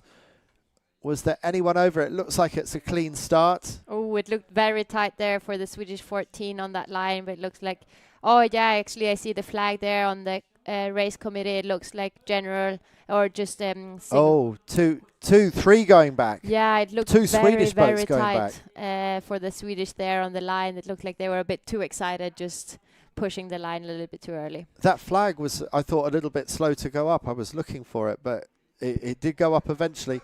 And wow, so Italy. Italy, no. So that's really again, opening it's up a repeat. the door.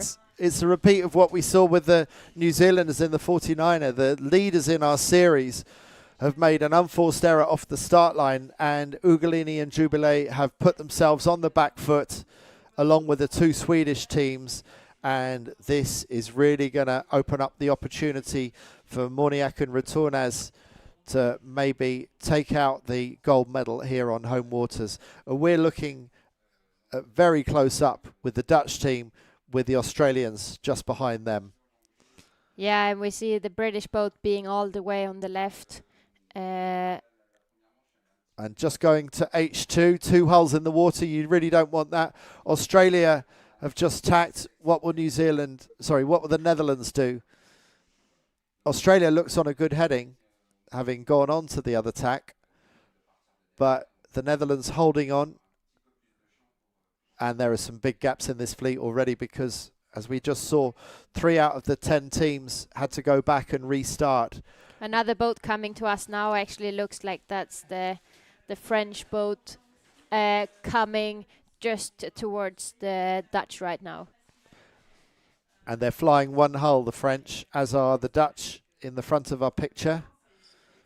But this is light winds. It looks like they're a long, long way from being able to get into full foiling mode upwind. It looks like we're not going to see that on this leg. But just look at the difference between the Dutch and the French. They're both out on the side of the boat, just pushing that pressure, while we saw on the Dutch boat, the helm was sitting inside. So they definitely see some extra pressure, this French boat.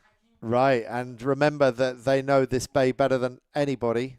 So you always need to pay attention to what the French are doing and why they might be over there.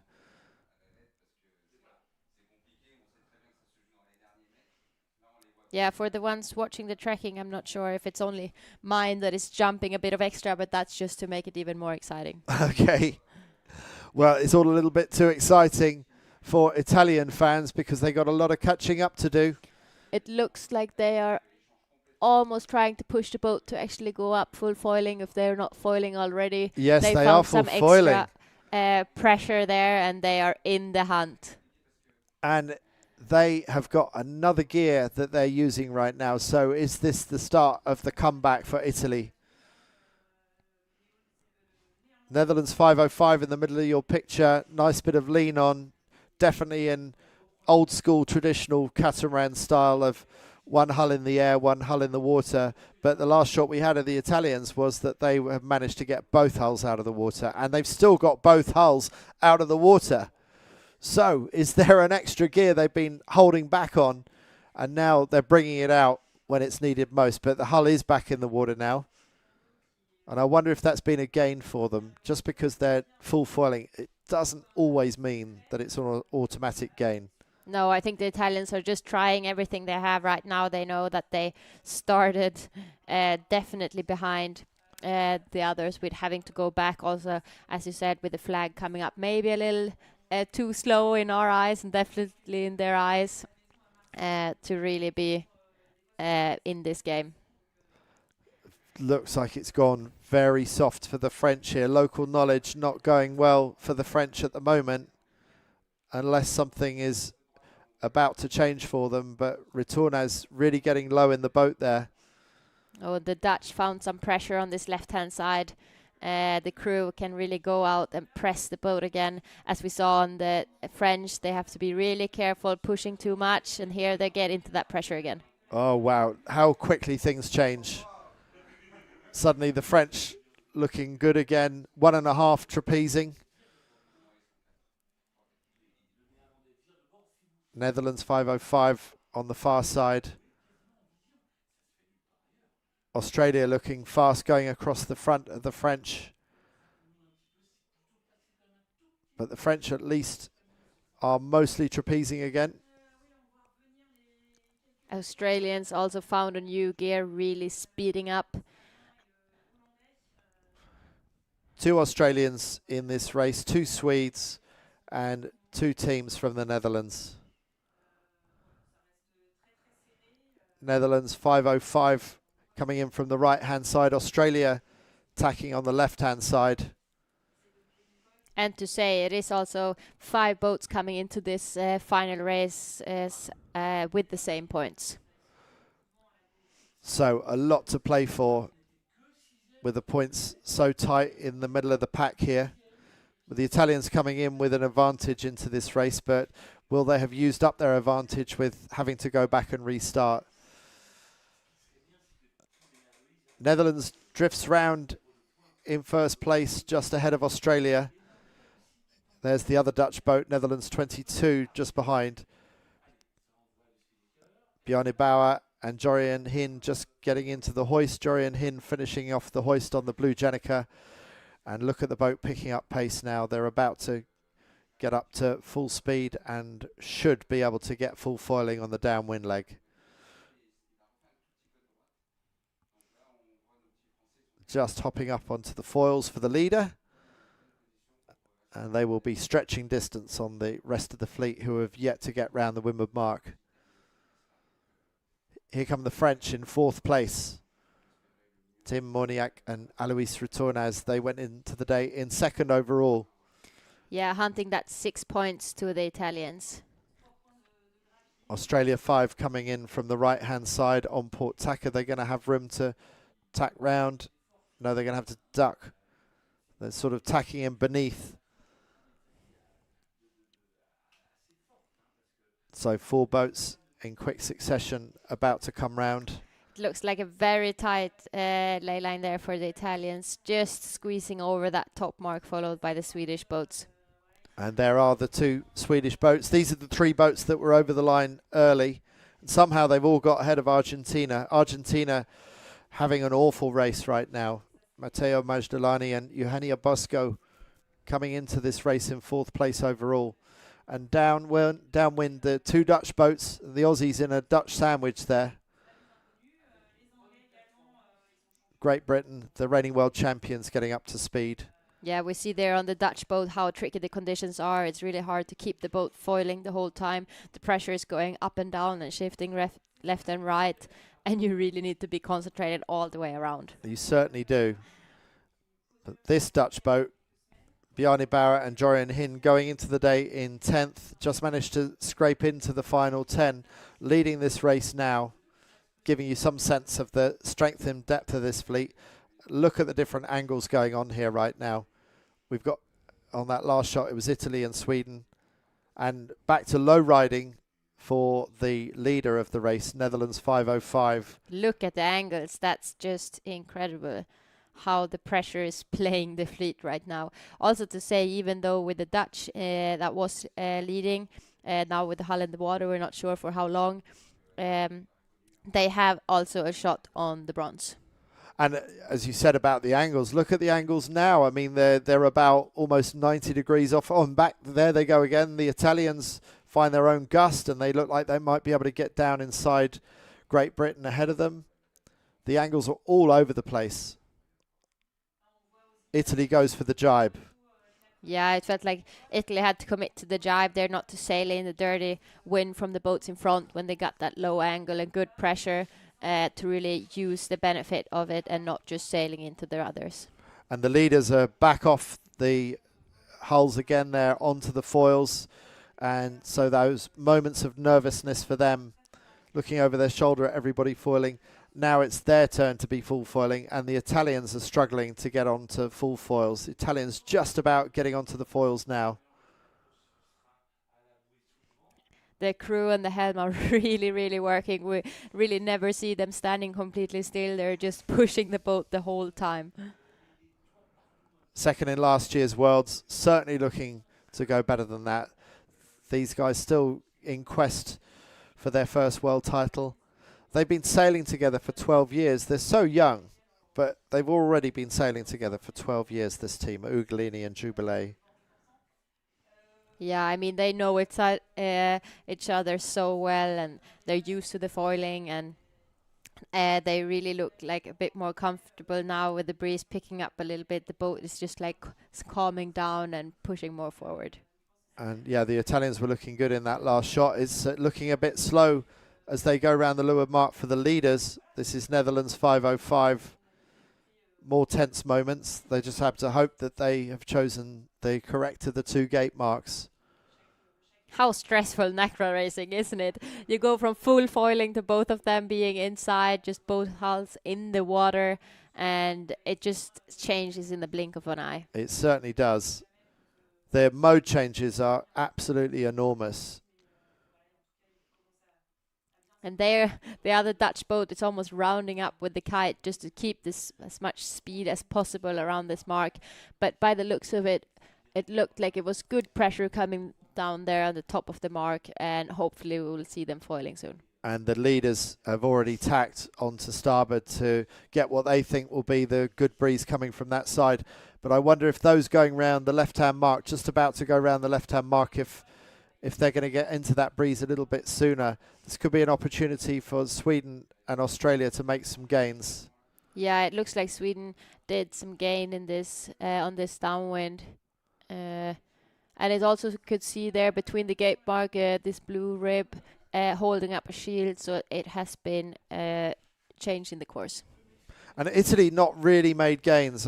Italy were looking good there for a while, but it's not really worked out terribly well for them. So they've still got a lot of work to do, and there's only 1 lap remaining of this race. Still got another race to go after that, but it's not been good for Great Britain because Italy have passed Great Britain, and Great Britain are now last.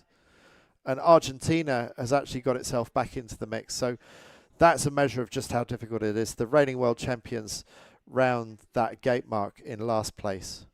Yeah, and look at the Argentina climbing that leaderboard right now. We saw them last at the top mark earlier, but they really found some pace on that downwind to sail past the rest of the Amazing.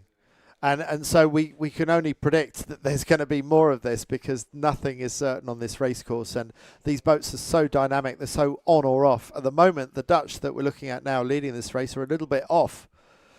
They can barely get the windward hull lifted, and the crew, Jorian Hin, is sitting into leeward. Now she's out on the trapeze. That's a little bit more encouraging. Going into the tack, she really rolls the boat, hopping onto the trapeze and then running through in front of the mast, hooking up and then moving forwards, ready to jump onto the trapeze if needed. So really mobile around in the front of the boat. Yeah, it looks like they are getting some good pressure there on the left-hand side. And looking across on our screen, we see another Dutch boat on the other side. But we also know that it can change very quickly, so we can't calculate anyone away.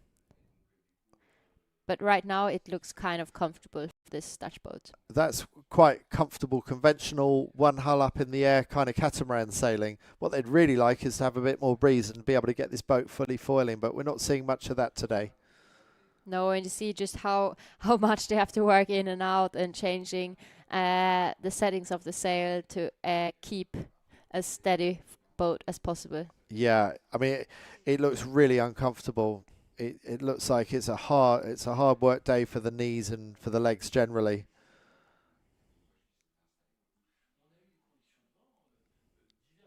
Jorian just getting out onto the trapeze, being joined by Bjarne Bauer. Oh, and look at the boat to windward of them. They've got a race on. They had a pretty healthy lead, but it looks like, I don't know who that is, if it's the other Dutch boat or the Swedish.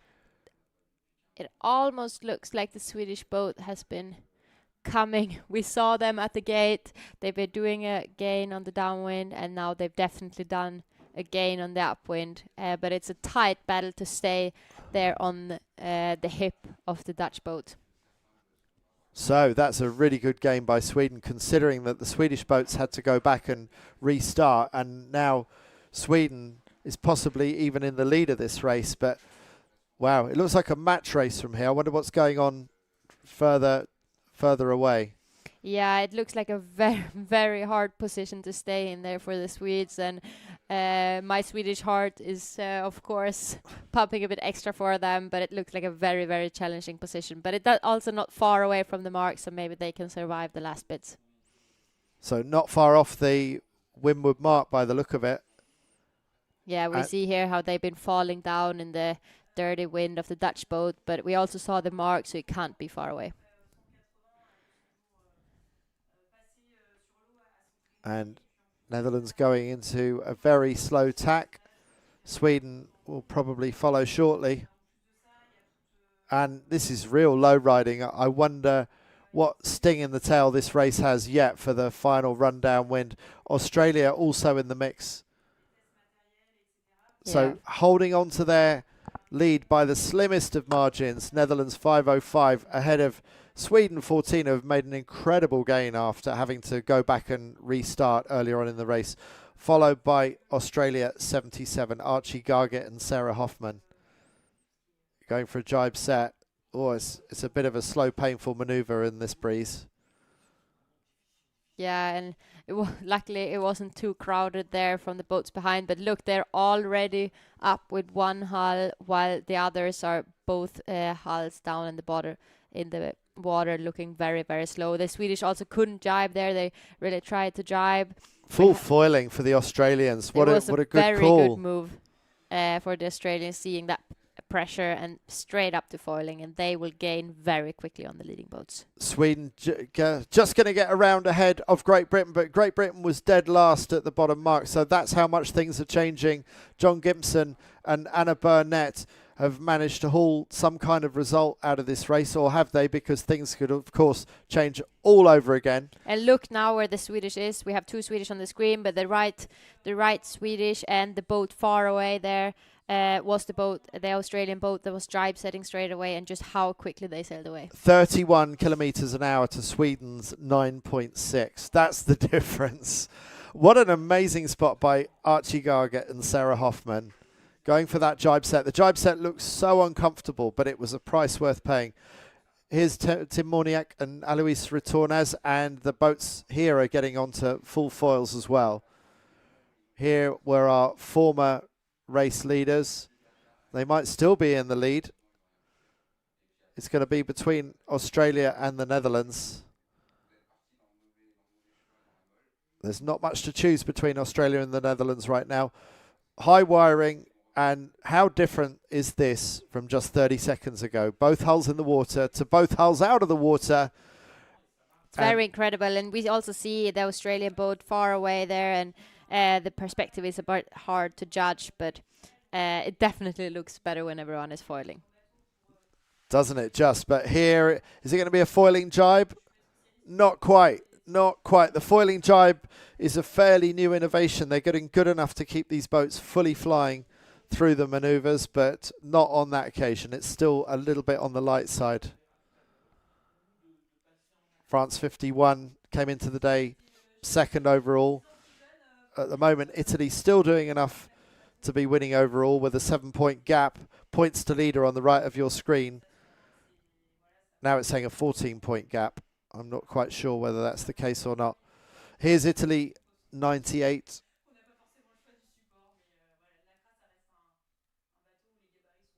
And it looks like Australia, I'm not sure if the Netherlands has already won. Let's have a look back up the course. Australia look like, they high five, so they've won. Let's look back up the course, and then there's the Netherlands. So the Netherlands have been beaten to the punch by Australia's Archie Gargett and Sarah Hoffman. And what a great move. We've seen the jibe set work so well for the Dutch in the 49er, and now we've seen the Australians execute the same manoeuvre and beat the Dutch in the Nacra 17.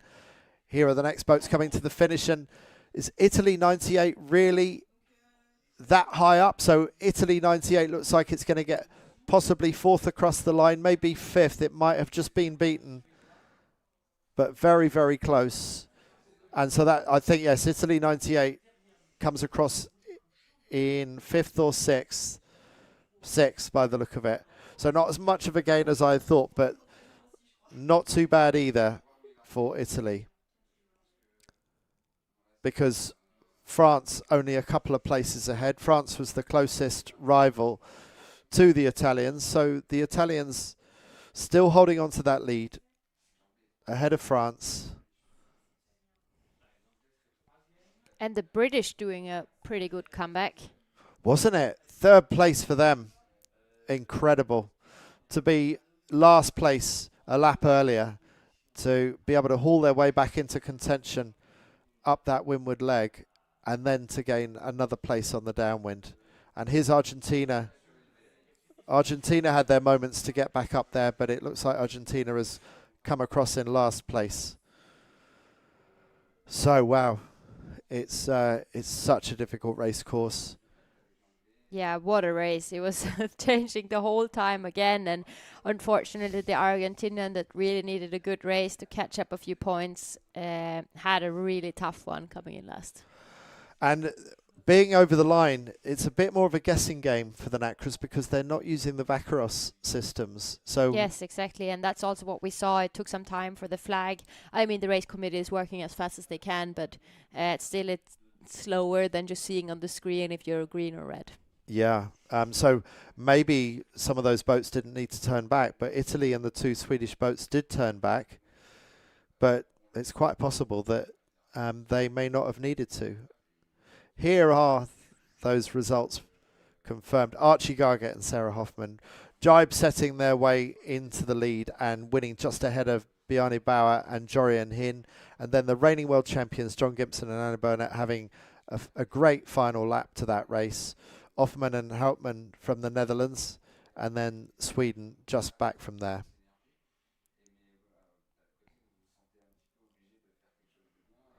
And we have got Alexia on the water, who is just about to have a chat with the Australians who won that race.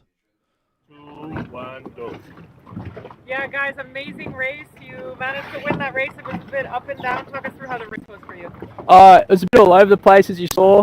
Some people had wind, could boil, and some people had no wind. So at the end there, you might have seen us roll the dice a little, and it worked. But we popped out at the front, which was good fun, and won the first final series race. And Sarah, tell us a little bit. You came into what position, and what can you still achieve here? Yeah, we came in on 9th, but 5th to 10th was on equal points, so it's kind of all to play for still, so super fun racing. And what about the next race? What's your strategy going to be for the next race? I think similar to that, just go for it again and see what happens. Yeah. Can you still medal, potentially? I haven't done the maths yet, but we'll see. Awesome. Well, good luck, and good luck for the next one. Thank you. See ya. Thank you, guys. The Aussies so relaxed. Just another day at the office, the way they talk. But they've got to be happy with that, winning a race at the World Championship. On a final day when you really want to do it. That's a great skill to have. Isn't it? So here is that start. Who was over the line? I must say, definitely looked like the Argentinian. I'm not sure. They were also pushing down a bit of extra, but it looked like when the flag went down that the Italian, the Swedish and the Argentinians, I'm not sure they actually made a turn, but it looks like Argentina was one of the early starters as well. Oh, really? Okay, so we'll have to see if everyone actually gets a result. I mean, it could be that only one boat was over. When that flag goes up, it doesn't tell you how many were over. It just tells you that somebody was over. At least they know who was over, so...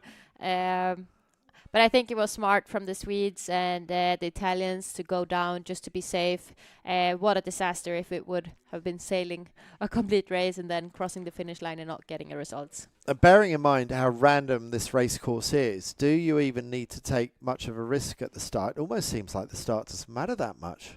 No, I mean, how many changes didn't we have in this race, and the pressure going up and down, and from moding, they really have to think twice about which mode to gonna sail the boat. So the start seems less important. Yeah. So will anyone be pushing it next time round? I'm sure they will be. Old habits die hard, and it's not to say that the start is unimportant, but we're seeing so much place changing going on. It seems like it's worth just taking a step back and thinking it's not really worth pushing the final few centimetres on this start. Going round the leeward mark, that's Netherlands 505. And a lot of low riding in this race, and then on other occasions full foiling. We had all the modes going on in this race. Italy with a lot of work to do still. Yeah, and just here was kind of where the race were taking a turn again with the attack from the Swedish and the Dutch battling up there on the left-hand side, switching the modes the whole time, really trying to keep those hulls stable and getting the force forward.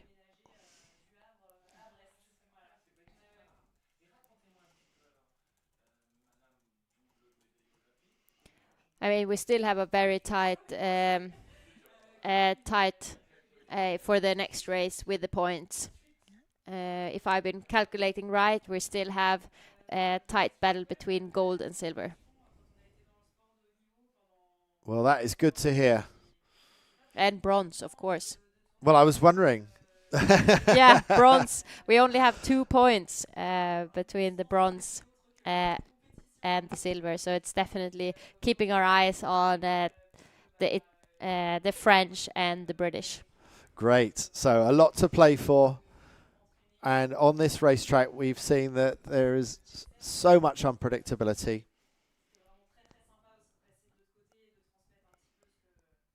Quite a radical jibe there by Italy on the right-hand side. Not wanting to give away any more meters to the boats behind after that tough. It must have been a very mental race for them all the time climbing back after that early start. I feel there's so much expectation on the Italians as well, partly because of their Olympic squad system. I feel like there's a lot riding on it for Italy. There is, of course, from whichever nation you're from. Now, what are all those numbers on the board there? Do I see some sail numbers on the board?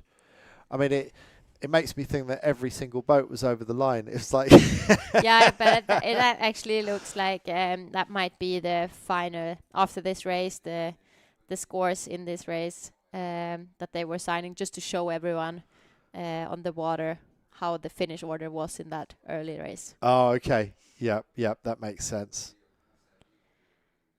Yeah, so what are you expecting from your coach at this stage? If you're the Italians, what do you want to hear from the coach?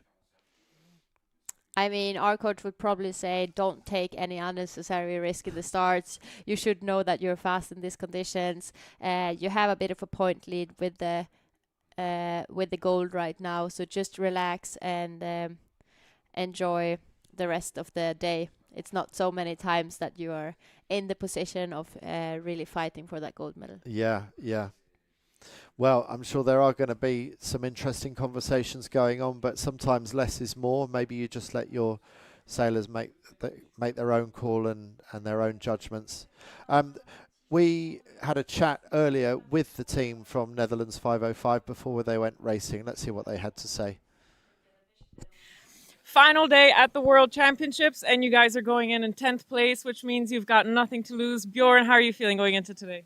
Yeah, pretty good. As you said, we have nothing to lose and a lot to gain. So I think we're just going all in and see where we end. And you guys had a really good regatta, but there was a moment where you demasted. How did you recover after that and manage to sneak into that top 10? Yeah, I think we did really well on putting the new mast on and getting in the right mindset to race again. And the next day we were both just really excited to see what we've got, to show what we've got and just to fight again. So yeah, fight was good. And how are the nerves for today? Are you a little bit nervous? A little bit, but I just see it as a super nice experience to race with the top 10 boats of the world and yeah, just enjoy it.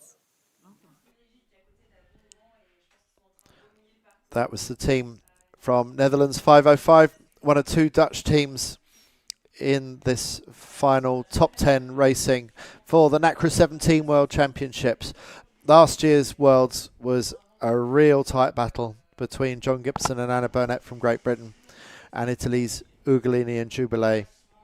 And Italy were really upset not to win that gold medal on home waters, on the waters where they do so much training in the south of Sardinia. They've got so much motivation to win this gold medal. They've lived so much of their careers in the shadows of Ruggero Tita and Caterina Banti, the Italians who have won the last 2 gold medals at the Olympics in Tokyo and in Paris. And then Tita and Banti retired. Tita moved off into Sail GP, was skipper of the Italian Red Bull Italy team last year, and we thought we'd seen the last of them until they turned up in Hyères, having put in a bit of training, and they were leading the first few days in Hyères, reminding everybody that when Tita and Banti want to come back and compete, they're still coming back in right at the top.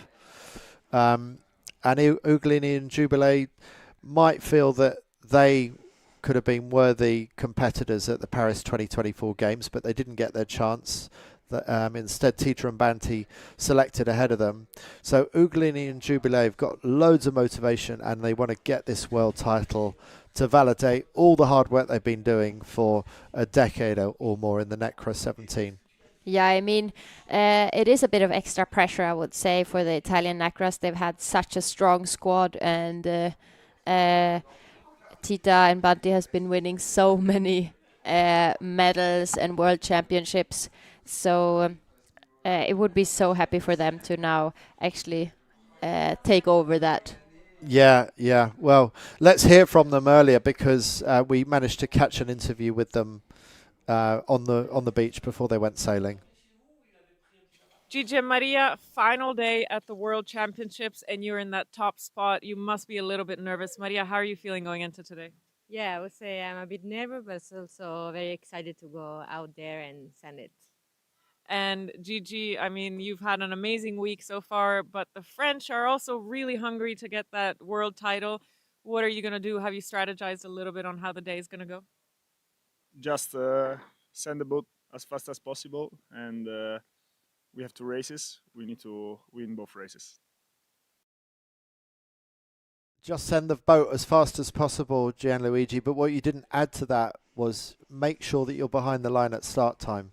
So make sure you do that in the next race, Gigi. Anyway, I'm being sarky. It's so easy for me to cast judgment on these sailors who are way more accomplished than I am. But you're allowed to, Rebecca, because you've won loads of things. So if you see them make a mistake, you're allowed to call them out. Yeah, I would be careful. You never know if you get the job back. But it's definitely easier said than done. And I mean, it's so much excitement, and they have a bit of extra adrenaline on a day like today, and it's just so much on stake for them. And I'm actually happy for the Italians to be able to climb back after that turn and just going down. But I would be surprised if we see them pushing the line for the next race. We've also got an interview with Tim Morniak and Alois Retournas from France. We got this earlier, so let's hear what they had to say. And Alois, it's finals day at the World Championships, and you were leading for quite a while in the regatta. Now you're in second place. You can still win that world title. How are you feeling, and what are you going to do going into today? It's an amazing feeling to go in the medal race in the middle position, and yeah, we will fight for the title and for the medals today. We will see how it will go. Let's say we are more in attack mode, so yeah, full on and full send today. So you won't be conservative today. And Alois, I'm sure you're a little bit nervous. Your whole family is here also cheering you on. How does it feel to have everyone here supporting you? Yeah, for sure, we are a bit nervous. It's a very, very good training for the game, because all the French are behind us, and all the people from Quiberon are behind team, and my family is here as well with friends. So it's super exciting. We can be super proud of being in this position today already. And I think they're proud of us, and they're going to cheer for us. So yeah, I think they're going to be a super booster. Tim et Aloïse, vous êtes en deuxième position maintenant au championnat du monde. Vous pouvez encore gagner le titre mondial. Tim, comment tu te sens aujourd'hui avant les finales? Ouais, exactement. Jour de finale, dernier jour des championnats du monde, on est en seconde position et déjà super fier d'être à cette position et de pouvoir fighter pour les médailles aujourd'hui. Et comme tu le disais, encore un spot pour remporter le titre. Donc voilà, mode attaque et on verra comment ça se passe sur l'eau. Mais en tout cas, on est vraiment enthousiaste et motivé. Et Aloïse, tu me disais, toute ta famille est ici. Vous avez un gros groupe de supporters qui vont vous pousser aujourd'hui. Comment tu te sens et comment c'est d'avoir ta famille ici? C'est vraiment génial. Je pense que c'est une chance. C'est aussi une belle reproduction de ce qu'on peut vivre pendant des Jeux Olympiques. Donc, il faut vraiment prendre cette opportunité. Tous nos proches sont hyper fiers. Il y a tout Quiberon qui est derrière Tim, ma famille, mes amis qui sont venus aussi. Donc, voilà, on va essayer de les faire rêver aujourd'hui et de revenir avec une belle médaille d'or si on peut. Ouais, bah, bonne chance. On est tous avec vous. Merci beaucoup. So that was the French fighting for a medal, still with a chance of getting the gold from Italy, but Italy looking very strong for that gold medal after a good recovery in that race. We've had a variety of conditions across the last 6 days of racing. Let's get a look across the week at some of the amazing Nacra 17 racing that we've been able to enjoy.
So we've seen everything this week. We've seen light winds, strong winds, Nacra 17s having to deal with all kinds of weather here in the Bay of Quiberon. And we've got this bay thanks to the peninsula of Quiberon, but just on the other side of that narrow peninsula is the wide open Atlantic Ocean. So we really feel close to nature here. I don't know if you know what I mean, Rebecca, but this is quite a special part of France here, isn't it?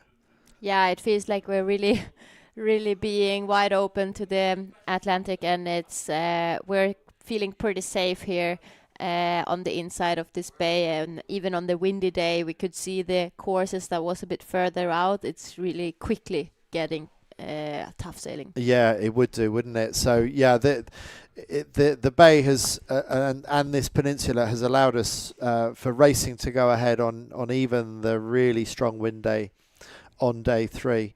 Let's have a look at while we're waiting for the committee to settle the race course for this shifting wind, let's take a look at some of the 49er action earlier this week.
Still holding for the wind. You can see there's not an awful lot of wind at the moment, but at the same time we know that these boats don't require a lot of wind to get moving, and I quite enjoy the mode shifts that we saw in that previous race, and so even in the Olympics in not much wind, the Nacras gave us some pretty interesting racing.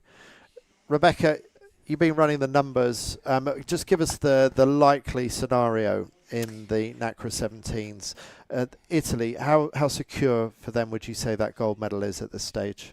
I mean, it is very secured right now. The only thing they just need to keep themselves close to the French boat and not becoming last. And if the Italian boat comes last and the French boat is winning, then that would be it. Then no more medal or no more gold medal for the Italian. Otherwise, if they just finish like they've done before, not anything spectacular, close to the French, the gold medal is theirs. Okay. And what will the others be thinking? Would you think France will be looking to get that gold medal, or do you think it's going to be more about the defence of the silver medal?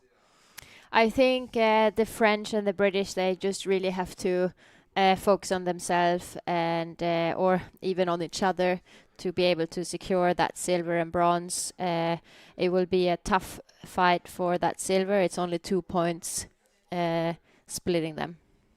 Okay, so is Archie Gargett and Sarah Hoffman winning that last race moves them up to 4th? What chances of them going any higher than that? Do they have any chance of actually being able to get onto the podium? The Australians? Yeah, I think they're probably done, right? So I also think so. I mean, the fleet is too competitive. It's and it's too many points. They can't get that point working for them anymore in only one race. So, I mean, we still want to keep an eye on the Italians, but I think the real battle in this race will be between the French and the British boats. Okay. Well, thanks for summing that up for us. So it looks like all the Nacra medals are going to go to European countries. We've got Australia and Argentina just outside. Looks like they're just going to miss out on the podium. And then for Sweden to end up 8th and 9th, they look like they were on the rise this week. They started slowly, but they've slipped away again, and that must be a little bit disappointing after a really strong start to the season for the Swedish. Yeah, I think so too. But they still have their points are a bit closer than we see between the 3rd and the 4th place. So I still think the Swedes, they still have a chance to be climbing that leaderboard before the end of the day. Yeah, that's true. Well, we've got 2 minutes to the start of the second and last of our 2 finals races for the Nacra 17. And we've got on the outside of the course, we've got the FXs waiting patiently, because it will be the FXs up next after we've done this Nacra 17 race. So the weather is just about holding good for us. We've got 5 to 9 knots of breeze from the west, pretty much flat wave state, and still not particularly warm out there, but it's about to heat up with a minute to go. And there's still quite a long way back from the start line, as we tend to see the Nacra's 17s do. They like a bit more of a run-up than the 49ers and the FXs.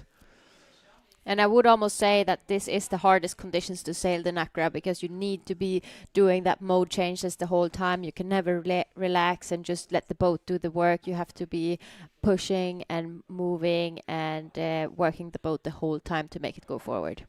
Yeah, a constant moving around the boat, as we saw with that close-up of the Dutch in the previous race. One of the teams is sailing out to the far side, looking like they're probably going to go for a port tack start behind the fleet. But the other 9, or maybe there are 2 going for the port tack start, because I see an acceleration away by 2 of the boats. So possibly 2 port tack starters coming in, and the rest lining up on starboard, and it's looking busy up this end of the line. 13 seconds to go. 10 seconds. Sweden 14 and Australia 77 going for port tack starts. I thought for a moment, are they going to try and nip across the front? Is Sweden still going to do that? Yes, they are. Are they going to get away with it? Incredibly brave start by Sweden 14, but no, it's not going to work out for them. Instead, it's a good start at the pin end for France 51, and up the far end, Italy with a good start off the committee boat end. They're in a position to tack and hold their lane, but a really good start by Netherlands 22 and the other Swedish boat, Sweden 61. Yeah, it was just too tight there for Sweden 14, Emil Jared and Hannah Johnson to be able to make that cross. They were a bit too slow and had to make a penalty turn. Yeah, that's expensive. And look, they're already hopping up onto the foils. I wasn't expecting to see this so soon. Italy on the far side, not yet up onto the foils, but Italy just getting onto the foils in the middle of your picture in the distance.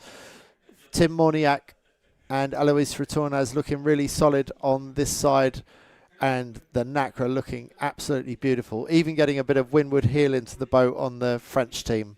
Yeah, and I think we should remember to keep an extra eye on the French and the British here, because that's actually where the excitement in this race is going to be.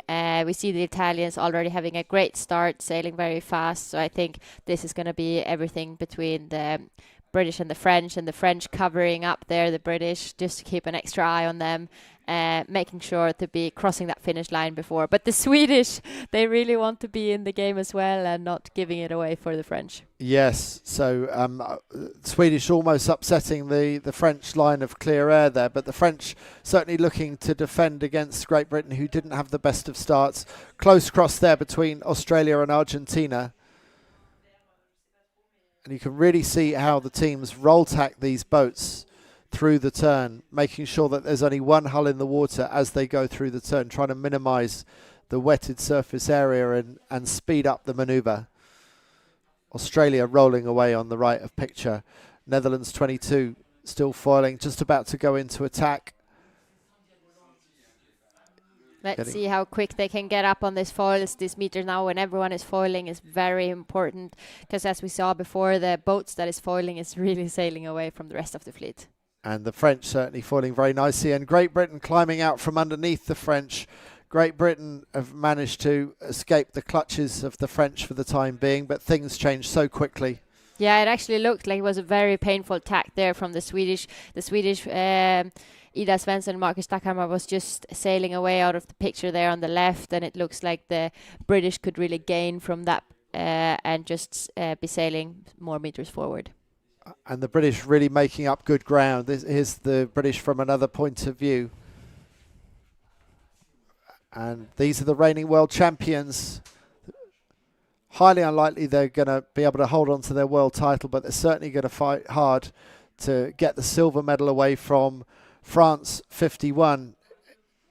It's the battle between Great Britain and France. France finds a higher mode, maybe better breeze, lifting them up. And now the British are low riding as they go through their tack, and looks like they're out of the breeze a little bit now. So they were going so well. But John Gimpson standing up on the trampoline, really struggling for breeze right now. So it was looking so good. And now the French are firing right past them. Yeah, it happens everything so quick. The British looked so strong there and just tacked too late to get outside of the pressure. And the French get a bit more left pressure there to just be able to bounce back and take over the lead there over the British.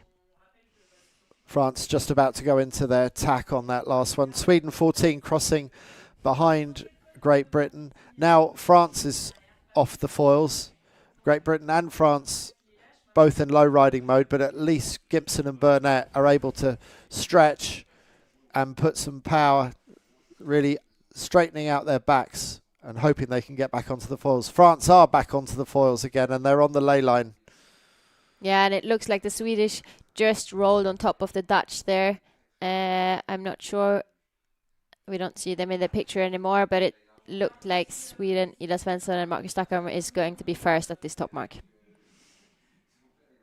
Good sailing by the Swedes. One Swede playing catch up at the back after messing up the start. That attempted port tack start for Sweden 14, but Sweden 61 looking really good. Managing to stay on the foil what through a beautiful hoist. And then we had the Dutch and the French hunting down that silver medal. Going round the spacer mark. And then Argentina and Italy closely followed by Great Britain. Full foiling. But I must say I'm a little surprised we haven't been seeing Italy so much in this race, because we have all felt like they are very secure in this race, but they are further back than I thought they would be. But not so far back that they need to worry, right? They're only 3 places behind the French. They need to keep an eye on the French. And as long as Italy don't finish last.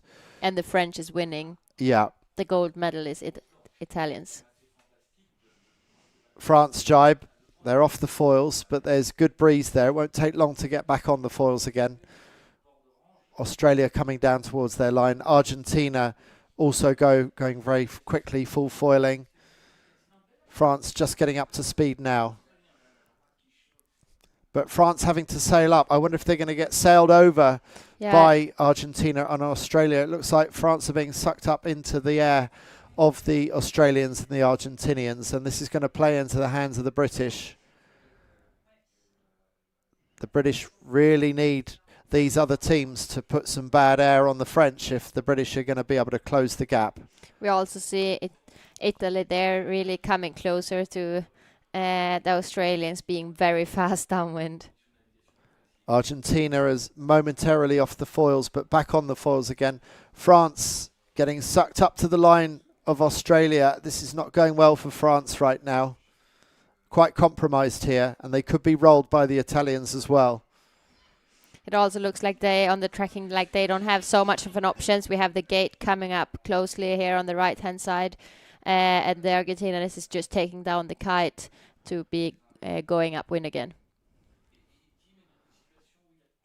There's the rounding. Australia just passing behind Argentina. Now the Italians going round, already looking over his shoulder. I'm surprised that Ugolini isn't focused on his own boat, but he really wants to know where the French are.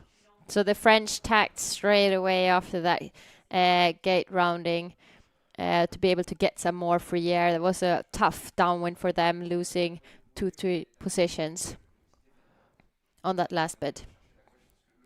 But as long as the French stay ahead of the British, the French will hold on to the silver medal. That's the important thing for them, right? Yeah, I mean, 2 points, so they need at least one boat in between. Okay. Sweden 61 just about holding on to foiling, but they go through the roll tack, and now they'll be single hull flying, getting back up to speed again. 10th at last year's Worlds, 6th at the Worlds 2 years ago. Ida Svensson and Marcus Stackhammer on port tack, looking to just get the boat on the foils, which they now managed to do. Yeah, what a great job from the Swedes, now really bouncing back after that earlier race where they were over the line, and just bring it back together, realizing they have still many points to be working, to be climbing the leaderboard for the final result.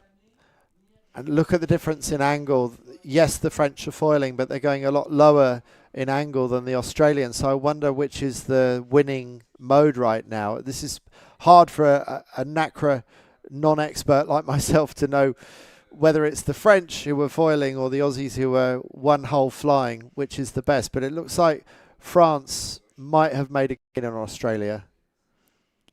Yeah, by the scoring on the left side, it looks like the French been climbing up again with that early tack at the gate and just be getting clear air and be able to sail the boat more free and fast and in the mode that they really want to. Well, considering that they were struggling with being rolled by other boats, this is a really good gain by France here, isn't it?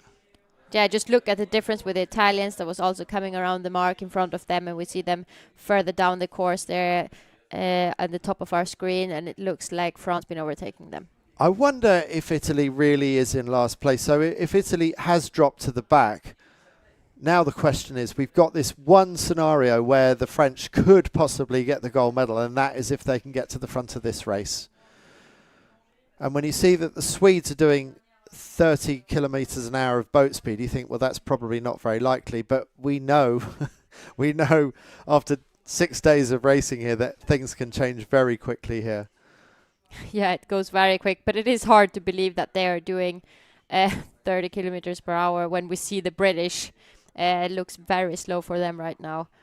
Painfully slow, and John Gimpson just getting off the trampoline and onto the trapeze, and at least they've got one hull flying again, and suddenly it looks a little bit better for the British and almost look like they're going for full foiling mode. It's changing so quickly. Let's see what the Australian boat is doing here, if they're just going to let the British boat go. Yeah, it looks like they're not want to get into that battle, because for them the medals is not deciding anymore for the Australians. No, that's right. So conventional flying one hull for Great Britain at the moment. Gimpson and Burnett, relentless campaigners and competitors. they will know when to go for full foiling mode, and that's what they're going for now. And the Brits have suddenly got that boat motoring again. And I think it's the French that we see there on the top left, just crossing. And that should be our top mark that we see, the red mark coming. Yeah, not beyond that. Wow, so we are close. No, that seems to be an old mark. That was the spacer mark, maybe. Yeah, maybe. I was feeling a bit confused there for a moment with so many marks on our race course. Luckily, the sailors aren't confused. Yes, yeah. Swedish foiling really nicely there. Edith Svensson and Marcus Stackhammer. Looks like they're adjusting a bunch of things. They might be close to the windward mark. Yes, they are. They're just about to go round. Oh, they're hoisting already. Not giving any extra meters away for the others to catch up. And it looks like a hard time for the French right now to overtake the lead. But we should also say it's never over. We've seen it before. We saw it the last race on the last downwind, how the boats were 2 hulls in the water and some were full foiling. Yeah, absolutely. We're going well for Sweden at the moment, with Sweden holding the top 2 spots. No, not quite. It's Australia that's going to go round in second, and the other Swedish boat, Sweden 14. But what a climb from the Swedish 14, being dead last at the start of the race. Amazing comeback for them, just making an absolute mess of the start, but recovering super well. With Italy going round in 4th place, they were recorded as being in last place not long ago, so a good climb by Italy in the latter stages of this windward leg. And France, 2 places, possibly 3 places ahead of Great Britain.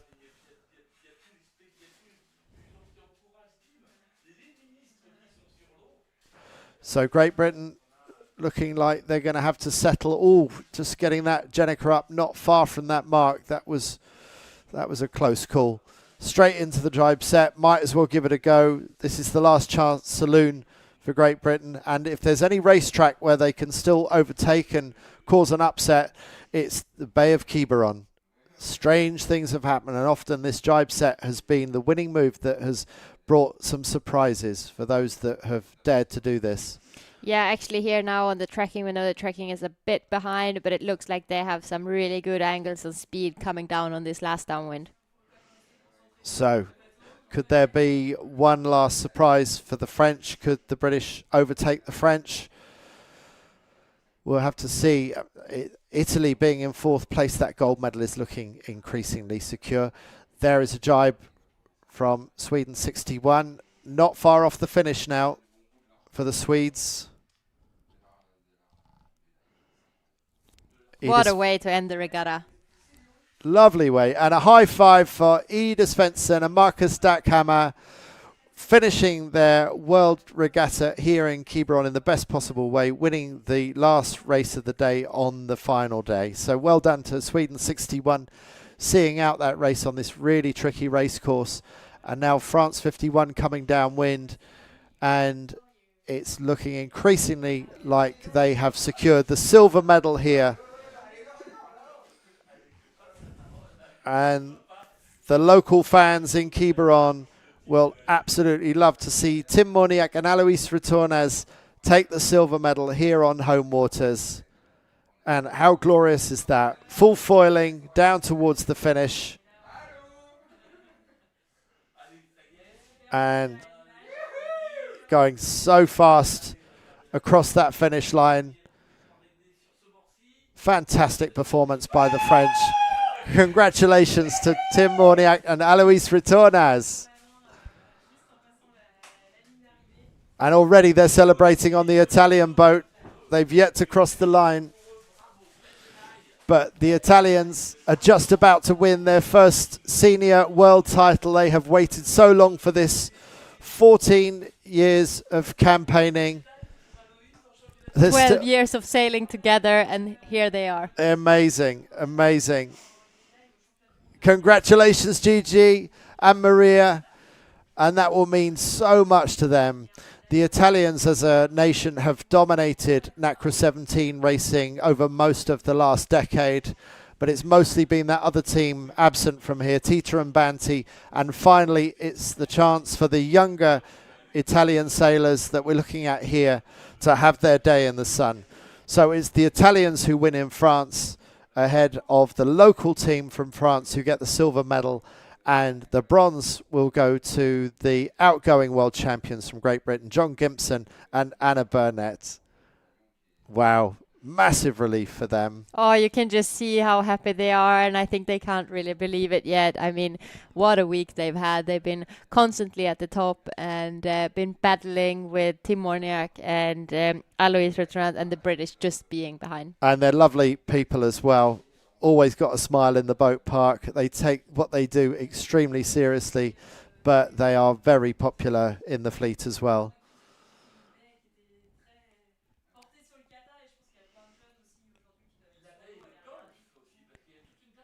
And there we have the flotilla around the local heroes. I think we're looking... Actually, who are we looking? Yes, it is the French. I was wondering if it was somebody else, but that is the French that we're looking at there. Tim Morniak and Alois Retornes. But we have an interview lined up with our new gold medalists from Italy. So let's hear from them on the water.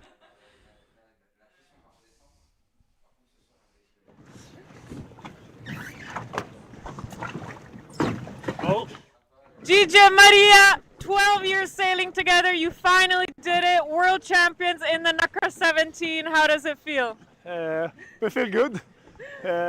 We had 2 really tricky races, and we managed to bring it home.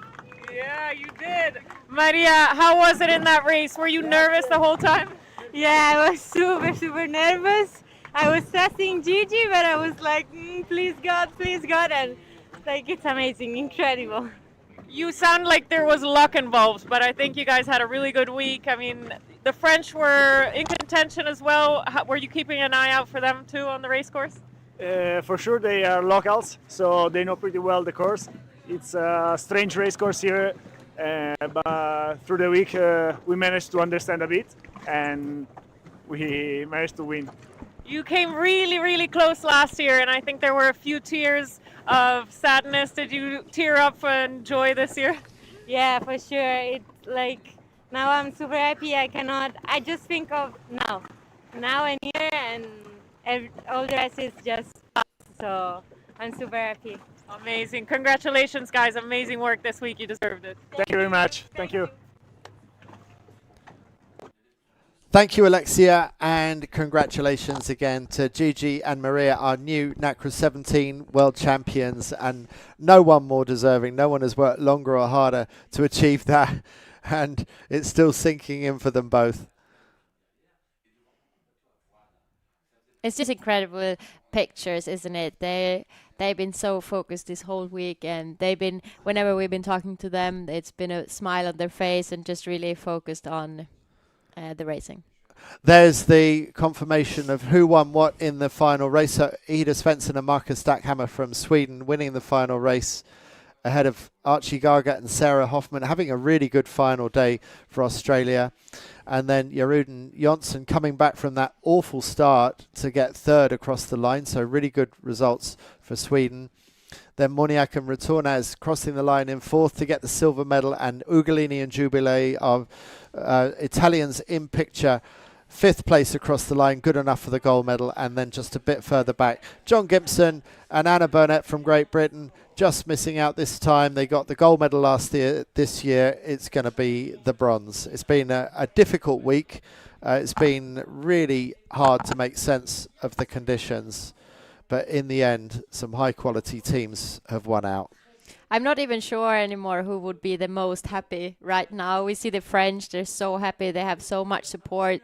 And I think we all that's been in sport, there's nothing just like winning on home waters. Yes. Not even winning, being second, medaling on home waters, it's no better feeling. Yeah, and they are not generally one of the front runners. They're normally nipping at the heels of some of the other teams. It's been a good year for Sweden so far. The Argentinians, the Italians, the British generally doing very well consistently in this fleet. So that this has been a good result for France. And we understand we might have a chance to speak with Tim Moniak and Alois Retornez very shortly. So back over to Alexia on the water. In the Nacra 17 on home waters, you must feel so excited. So many tears. How are you feeling now? Yeah, it's feeling like we thought that we were with this club, but yeah, no, vice versa. And those conditions wasn't so easy though, because the wind was shifting a lot. But yeah, so much emotion and super happy to bring this home, at home. Not too far away. Alois is quite a new team. It must feel so amazing from the 470 getting a medal in the Nacra in your first. Yeah, it's amazing. Quite a young team still, so really I'm super proud of the work we did with Tim and Gilda, our coach. Staying now, so wow, it's just incredible and so proud to show us here. It's really amazing. Tim, un petit mot français pour le public qui regarde en France. Merci à tous de nous avoir soutenus durant cette semaine. Depuis le jour 1, on a nos ultras derrière qui sont à bloc derrière nous, que ce soit en mer ou à terre, ici à Quiberon.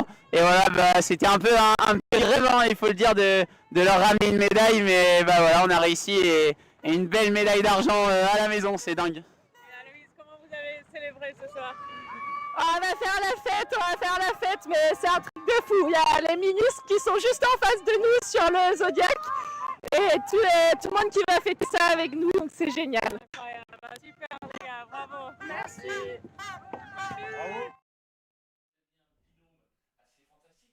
Big support for the French here in Quiberon in Brittany and the north of France.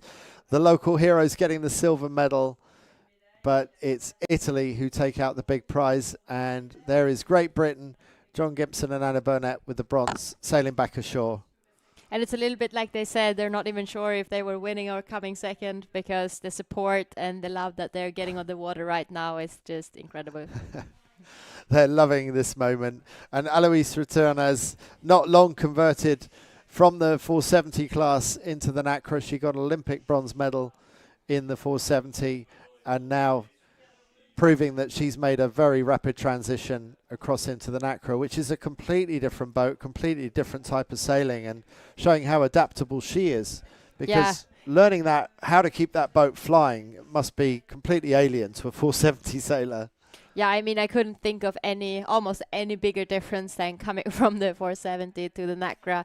Yeah, we see the 470s, that's kind of the slow traditional boat, and then we have the Nacra just foiling and being one of the toughest. Yeah, so well done to Alois, teaming up so successfully with Tim Moniak. And I was speaking with Tim's dad earlier today, Kino Moniak, himself an Olympian in multi-hulls back in the day, so continuing a family tradition of fast Olympic catamaran sailing, getting the silver medal today, and so he'll be a proud dad who hasn't had to travel very far today to see his son competing, because he lives right here in Quiberon.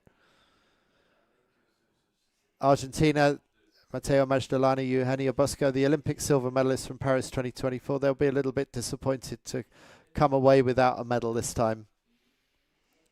Yeah, it just shows how tricky the racing have been out here. We've said it so many times, but I think we can see it once again in this medal race, how often the results were changing, and you really need to be sailing your own boat and looking for the pressure. Yeah. And John Gibson and Anna Burnett, they'll probably be a little bit disappointed with the bronze because they're so used to winning things. But it's been a really, really tough week, and I think at times they've struggled with boat speed. I'm not sure why. But they've also got some really good starts when we saw them the other day, and they weren't able to convert those starts. And we saw the Dutch in the 49er get some really good starts, which they weren't able to convert. And starting, you always want to get a great start if you can, but it's been no guarantee of success this week, has it? No, it's been too much shift and too much pressure differences around the course. But I mean, coming away with the bronze medal after a week like this, it must feel good deep inside, I'm sure. Yeah, no, you're right. And what a wave to end for the Swedish. We also saw, now we haven't kept so much focus on it actually, but we also saw the Swedish, both of the Swedish teams coming away with a good end result with 1 and 3 after a very tough start, especially for Emil and Hanna having to make a turn. Yeah, do you know how things have played out for the minor placings behind them? Archie Gargett and Sarah Hoffman, they got up into 4th after an amazing final day, is that right?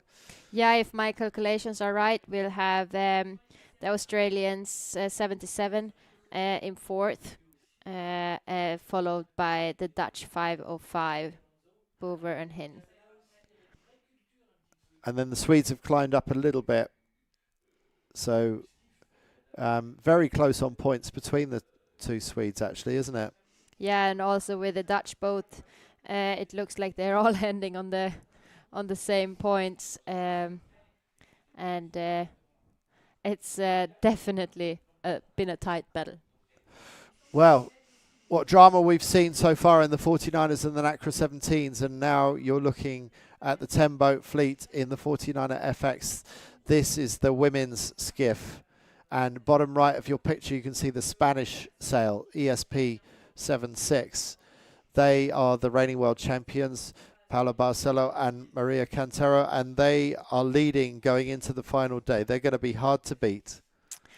Yeah, they have actually a 9-point lead coming into today, and but it will be very interesting. I mean, it's definitely not over. It's 2 races that we're going to see now. We know how tricky the conditions are, and we know also that it's very, very tight behind them, with both France and Belgium having 9 points up to that gold medal, Norway and Germany having 10. And the second German boat, Maru Schiel and Freya Falk, is with 11 points. So we're going to see another very, very tight 2 races. Yeah, still some difficult medals to be decided. But the French, they're flying the tricolor, and they're going to enjoy this moment an awful lot.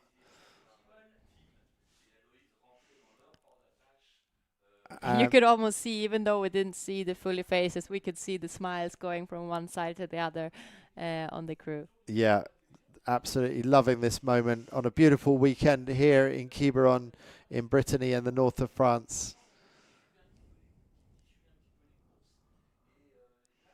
But for us, it's not over. For us, it's not over because these FX sailors are getting their game faces on.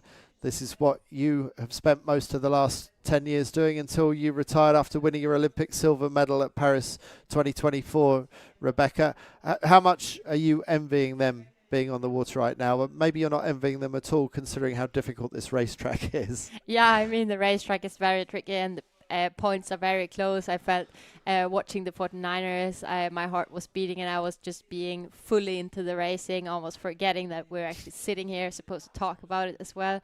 And if we look very, very closely on the committee boat, we see the frequency is already going. We have less than 4 minutes to start. Okay, the blue pleater is flying. The FXs are using the Vacaros electronic starting system, so they will see the green light or the red light, depending on whether they're behind the line or over the line at start time. So we're unlikely to... Well, we still don't know actually who was over in that Nacra race, whether everyone needed to go back in that first Nacra race or not. 2 Swedes and the Italians thinking that they were over. This time it will be much clearer for the teams. Yeah, and we already see them setting up all over that starting line. And it looks like it won't be much space over. It's a bit tighter there at the committee boat, but there's no real difference. There's Paola Barcelo and Maria Cantero ahead of France's Bear and Rio, 9 points back, and very, very close points. It's only really the Spanish that are on a bit of a breakaway, but even then they can't rest on their laurels. The Spanish still have a lot to do. Now let's keep a close eye on that committee boat to see the flags to get a confirmation with the time. And they're lined up very early here, aren't they? They've still got 1 minute 50 to go. Yeah, it looks like it's a very excited fleet today, and they just want this championship to be over, to put the shoulders down and relax after a very hectic week of racing. How hard is it to keep the boat on position doing this? And who's doing what? What's the helm do? What's the crew doing? Yeah, so for these girls, it's not so hard anymore, but I think for everyone stepping in the boat, they definitely find it struggling. So the helm is just working with the rudder and the mainsail to be holding that position. And the crew is keeping the balance of the boat and watching out for other attacking boats around them. And the crew just being as calm as possible, calculating down the time and just giving confidence to the helm. So the Blue Peter should have come down just then. We're looking at Freya Black and Saskia Tidy. And we also see the pressure coming down there on the start line, and we can't expect anything else, that this is going to be another tricky race for the FX. Norway a little bit closed out at the moment at the windward end.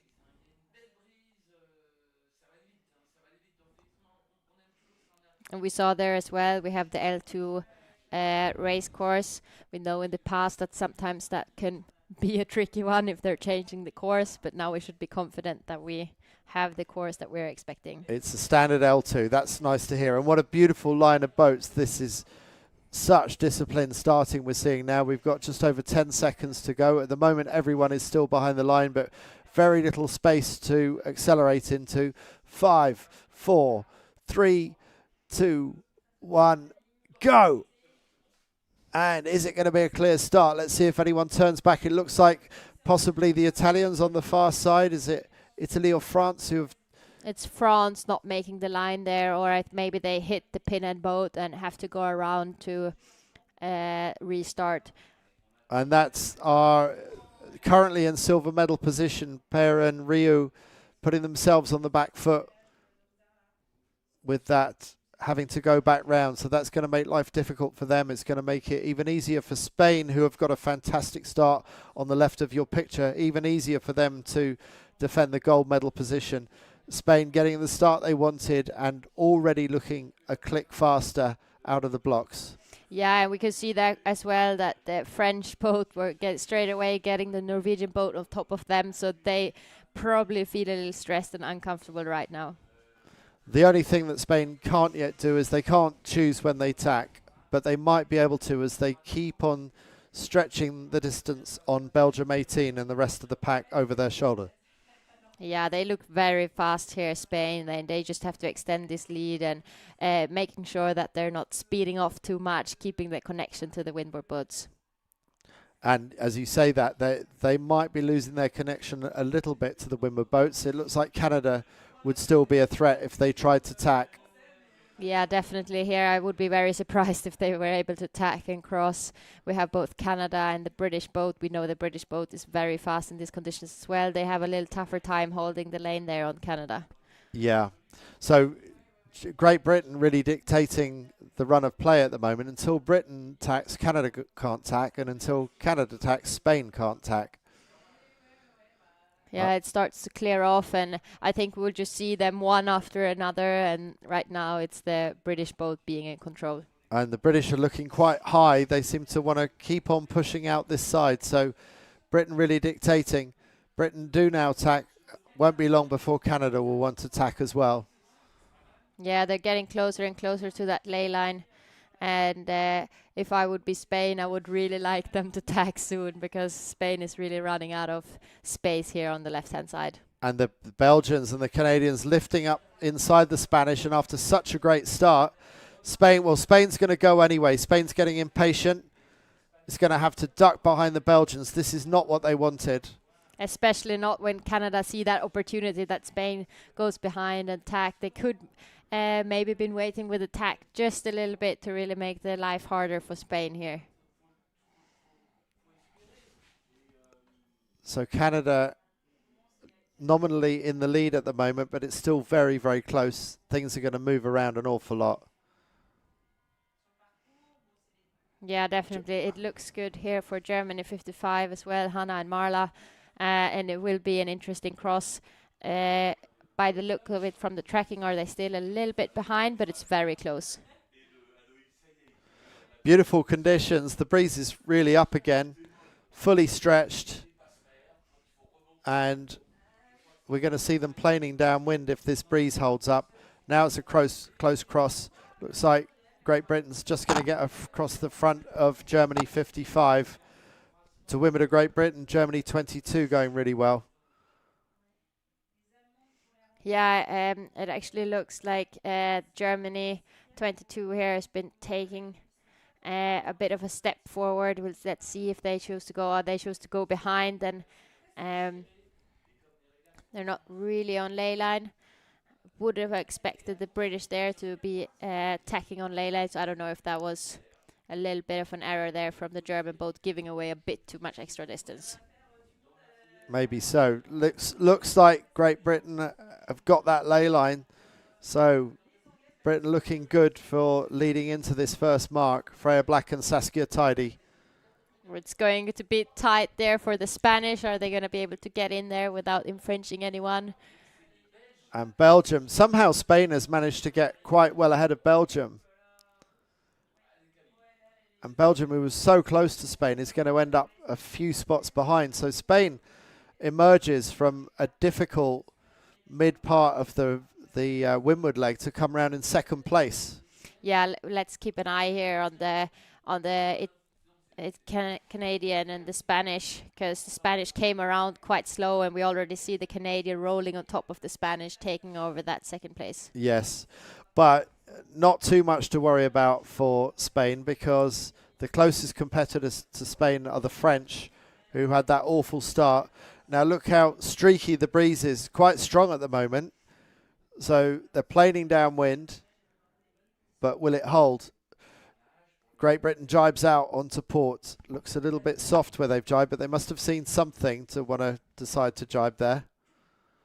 Yeah, we also see here on the tracking, we can't see it in picture right now, that Denmark 41, Jenna Seaton, was jibe setting, and looks like she's been gaining a lot on the rest of the fleet. So the early jibe could work well for Denmark. We might find out. This is probably why Great Britain has decided to jibe, and Great Britain on the making jibe towards the bottom mark. So have the others overstood? It looks like that was a good move by Great Britain to jibe when they did. And there's something wrong with one of the German boats flogging their Nacra and losing a lot of ground. And Belgium is taking the opportunity straight away, rolling on top of them and really leaning back, pushing the boat forward to get to that gate. Looks like a good call by Great Britain to make the early jibe, but it does depend where those leeward gates are. I think Spain has rather overcooked it on the far left-hand side. Spain looks like they're hard pressed here, front of picture. Yeah, we also see Denmark there coming in on starboard to the gate, and the British boat just jibing in front of them there. Canada getting more pressure, which will even put more pressure getting around that gate. Spain don't want to see what's happening to Canada, because it's going to get even harder for Spain. They're going to need really good boat handling getting this kite down, and they're going to have to do that pretty soon. So GBR 24, really well executed run, keeps them in the lead, but Spain managed to get away with it. Boat handling is excellent. Canada goes round this mark in second. Denmark goes round the far mark. That's Germany following the Danes around the far mark. And Poland going round the right-hand mark. A little bit too much lean on the boat. Quite a lot of main sheet to get in. Yeah, we just see on the water now how much wind has been picking up, and you really can't be cheating on the boat handling, because you will be punished straight away. No, that's right. Spain has tacked out, and these are our leaders who have just decided to tack and consolidate and cover the boats. That's Canada just behind them. I think Canada made a good gain on the British, but Britain just staying ahead of the Canadian sisters. And Spain tacks back again. This is a lot of tacking in a short space of time for Spain. Yeah, I think Spain felt a little bit like the right-hand side there from the Belgium has been really taking a punch there, choosing the other gate, so they want to get back and really securing that left-hand side that's been so strong earlier. And France is back up to 7th place. France in contention for the medals and the closest threat to taking the gold medal away from Spain, but Spain still ahead of the French and with a fairly decent points gap going into the day. Great Britain fully stretched. Freya Black and Saskia Tidy coming out towards the right-hand side. Belgium passing behind. Yeah, I think we could keep an extra eye on the Belgian boat as well. They're also very tight on points with the French that we unfortunately haven't seen that much in this race. Beautiful 49er FX conditions right now.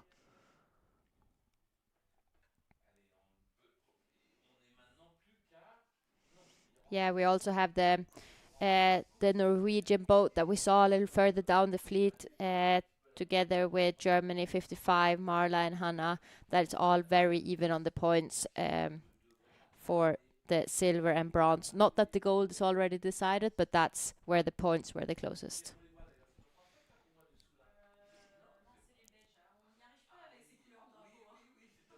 Belgium sailing this leg well, just passing ahead of Spain. Close between Denmark and Great Britain. And now Canada coming across. Looks like they're going to pass just behind Great Britain.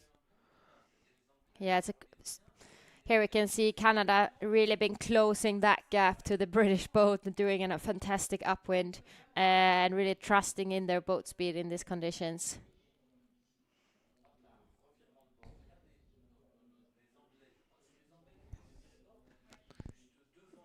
Belgium following Great Britain up towards the top mark. Top left of picture, that's the white mark that they're about to go around for the last time in this race. Canada further over to the right-hand side. It looks like it's also more pressure coming down on that top mark, so it will be a little bit of a pressured maneuver, tacking and then almost straight into a barroway, but it will be easy for these girls. Freya Black and Saskia Tidy only squeaked into the final 10 in 10th place yesterday, and Canada was 9th in, and both teams only just managed to get into the top 10, but both Great Britain and Canada having really good races and justifying their places in the top 10 of this finals racing. Yeah, we also have to see the Canadian here fighting a little bit with Denmark just to be able to make this ley line and not hit the top mark. Canada getting around, Denmark getting down the inside. And now it's a crew battle. Who is going to get the kite up fastest? And it looks like it's Antonia getting the kite up a bit faster than Christina. Yes, a bit of too much of a lean on the Danish boat. And the Canadians take advantage, and that's first blood to the Lewin-Lafrance sisters in this particular battle.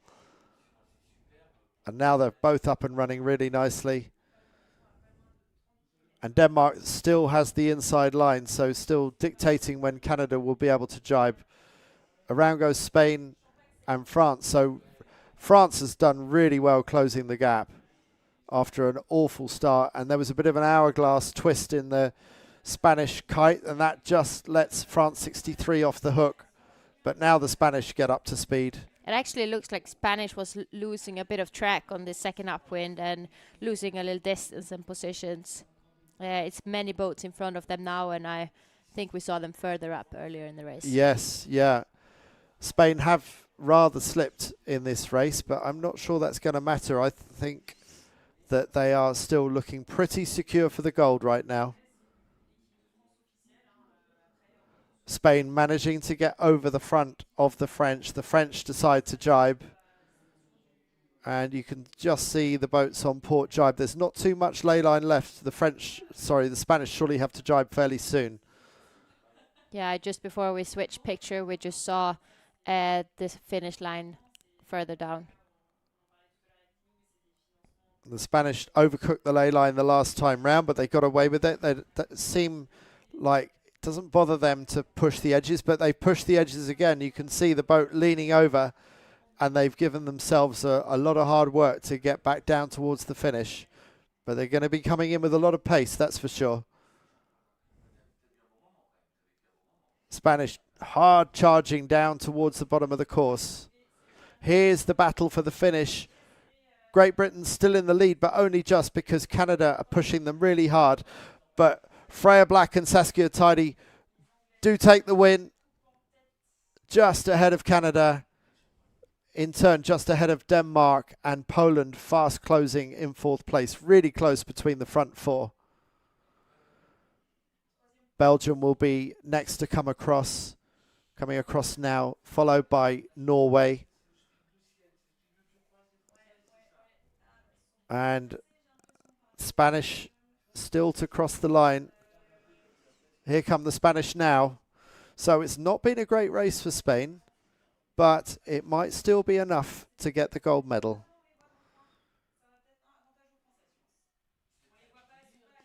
Not a great approach across the finish either for Paula Barcelo and Maria Cantero.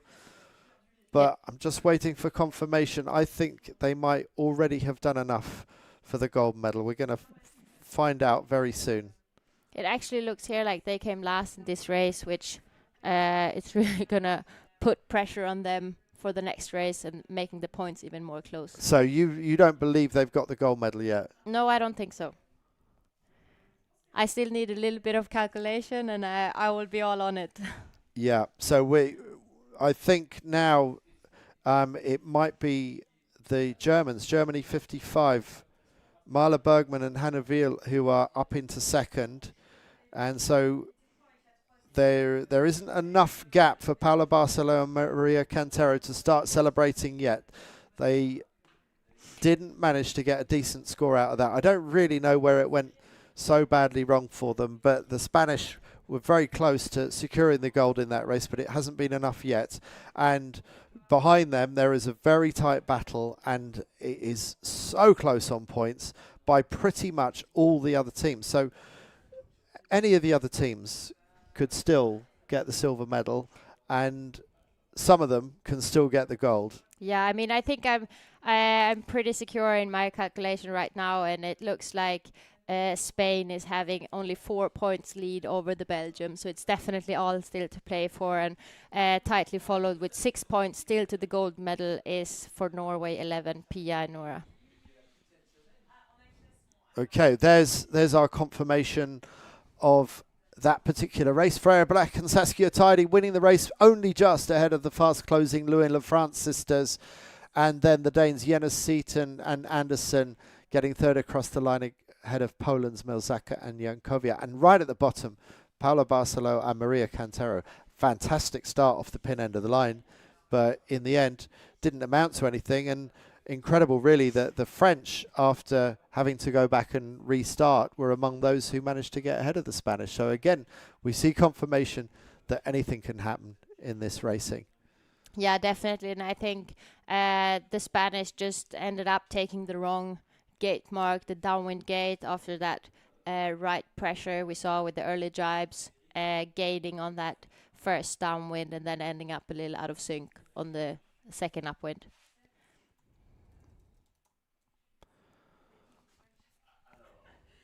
There's the replay and the start, and you see the French already turning downwind and jibing round and restarting, so it doesn't take them long to do it. So have they broken the line? I wonder if they, I think that's the only, yeah, they did. So they were just marginally over, slightly too soon. And that also shows us, it didn't look like it was much, but also for the rest of the fleet, how much they were pushing that start line. Yeah, yeah. Denmark 41 tacking onto starboard out on the right-hand side. Spain with a really good start, but the rest of the fleet, the Canadians and the Belgians, able to climb up inside. Even so, later on, we'll see that Spain still managed to come in from the left pretty well.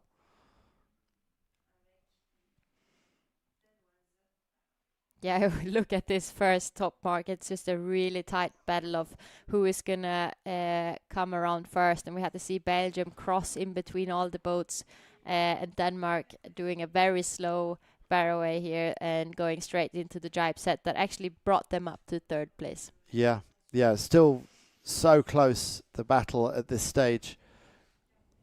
Great Britain being threatened on a number of occasions. And just squeezing into that top 10 final and showing us today that they definitely belonged. Yeah, absolutely. Spain 76 doing a difficult drop and rounding at the leeward mark. Nice synchronized tack there by the British.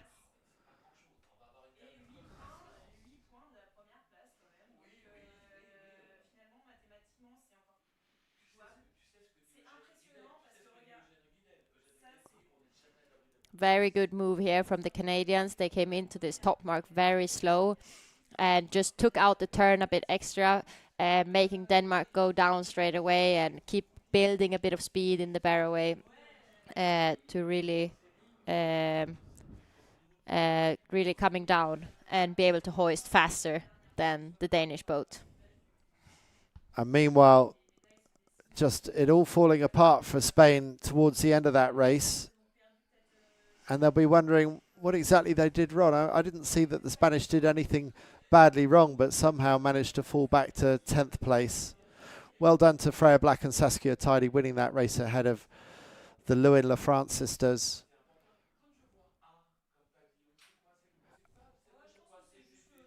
Yeah, and we see the race committee just preparing for the next race that will come up shortly. And I understand we might get an interview with our race winners from just now, Freya Black and Saskia Tidy. Freya and Saska winning the first race of the finals. You came in 10th place with nothing to lose and you're trying to win it all. How was that race for you girls? Yeah, it was good. I mean, we're just trying to do our own thing out here today. The breeze has picked up and it's quite fun bouncing around the course. So yeah, we've got another race ahead and we're just going to try and lock it in and do our best. You girls seem to like the strong winds. Is it working in your favor? Yeah, I think we like it, but we also don't really have a favourite condition. So yeah, we're just out here just trying to enjoy it and bounce around the course and chip off a few places. I think if you do well in the next race, you could still get a medal. Is that the goal? Is that what you're thinking about? Yeah, absolutely. I think that's exactly what we want, and it's just tight points for everyone, so it's anyone's race. So yeah. Orange flag about to go. All right, good luck, girls. So Black and Tidy still holding out for a medal, and such are the points. Perhaps it's possible. Rebecca, who do you think realistically still has a shot at a medal? How many different teams would you think? Oh, we definitely have a few. I mean, we only just see with the gold medal we have. I would say we have the Belgians, Isora and Anouk, only 4 points away, and followed by Pia and Nora, the Norwegian boat, with 6 points to the gold medal. And anything can happen. We saw maybe for the first time actually the Spanish Paula and Maria being in the back of the fleet on the final day when it matters the most. So it's definitely open for everyone. Any thoughts about what they did wrong and what they might have done differently in that race? I think they just got a little stressed there in the second lap after the gate, taking the downwind gate and then tacking and seeing the other boats coming across, probably tacking back. And do you think they panicked a bit there and they should have kept the tacks down a little bit? Yeah, I think now the breeze been picking up. There is definitely shifts, but as we know in skiff sailing, the tacks are really costly. And for the ones that the British, for example, that just kept it a bit more simple and just focusing on the boat speed, that's always going to be a boat that's winning. Yeah. Well, they got such a good start as well, but the problem with coming off the pin end is that you can end up being dictated to by the other boats and can't do anything until they tack, and that's what happened to the Spanish. And the way they shot out at the start, I thought they were going to be able to tack and cross, but it didn't last for them. So I'm being told by our outside sources that 8 teams could still win gold. So that is quite an incredible stat, isn't it? Yeah, it's definitely, then everything have to play for them, but mathematically it's still possible, and that's what's so exciting for this last race. And I mean, we're talking a lot about the gold, but I'm pretty sure that anyone winning a medal at the World Championship is going to be very happy. Yeah. Especially we see what I think is a little bit interesting for this now. If we calculate the Spanish away, that is a bit more experience in winning a lot of medals. We have the Belgians, the Norwegians, the Germans, the French and the Danish. We have plenty of boats that we don't so often see on the podium. Actually, it's a few podium boats missing here in the top 10 right now. So I'm pretty sure everyone would be super happy to get away with That's the medal. true. There's bound to be some first-time medalists here, aren't there? The LaFrance sisters got the bronze medal last year. And they are having 9 points up to the golds. I mean, it's definitely not over, and it's less points, of course, to the bronze. Yeah. So there's going to be some really excited sailors out there. They've got one more race to go. And we've got the 49er FX flag up at the back of the committee boat. The British just checking out the line. With the Vacaros system, that doesn't change what you do with getting transits, i.e. sighting along the line and looking at the piece of land beyond the line and things like that. It's probably just as important as ever, isn't it? Yeah, exactly. So with the Vacaros, you can have different settings, but what I know that we only have now on for the girls and the boys is we have the time, and we will get the green or red light for after the start. There's a picture of our current leaders, and there are the total points.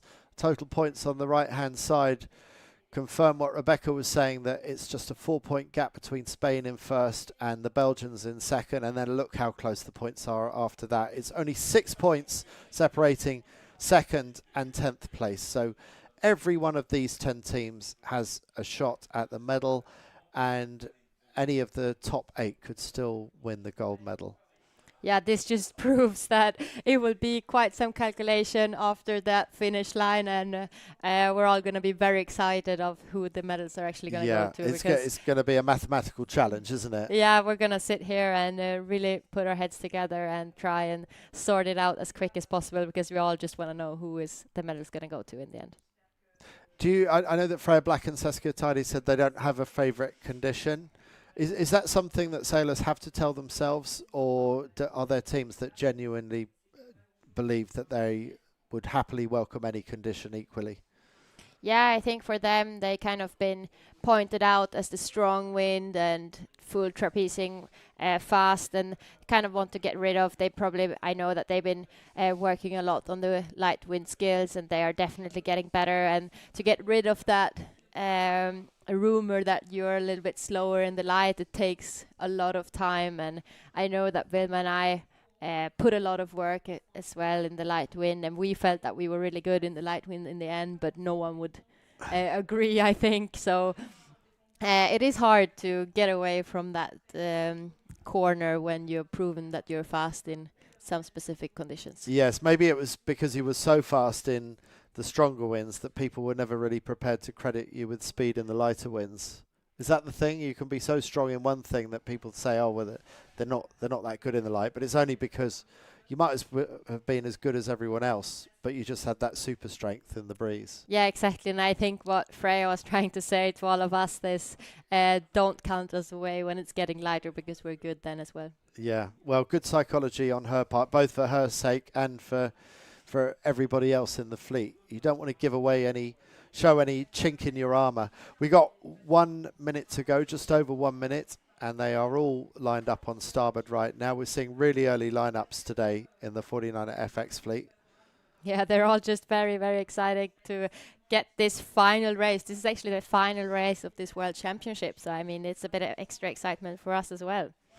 Belgium 18 currently in the silver medal position, and they're in their typical position going for the pin end start, although as I say that, they're just doing a little flip onto tack, but that is just to close the gap on Denmark 41, make life a little bit more uncomfortable. Denmark 41 moving a bit further forwards, but Belgium keen to protect that position at the far end of the line.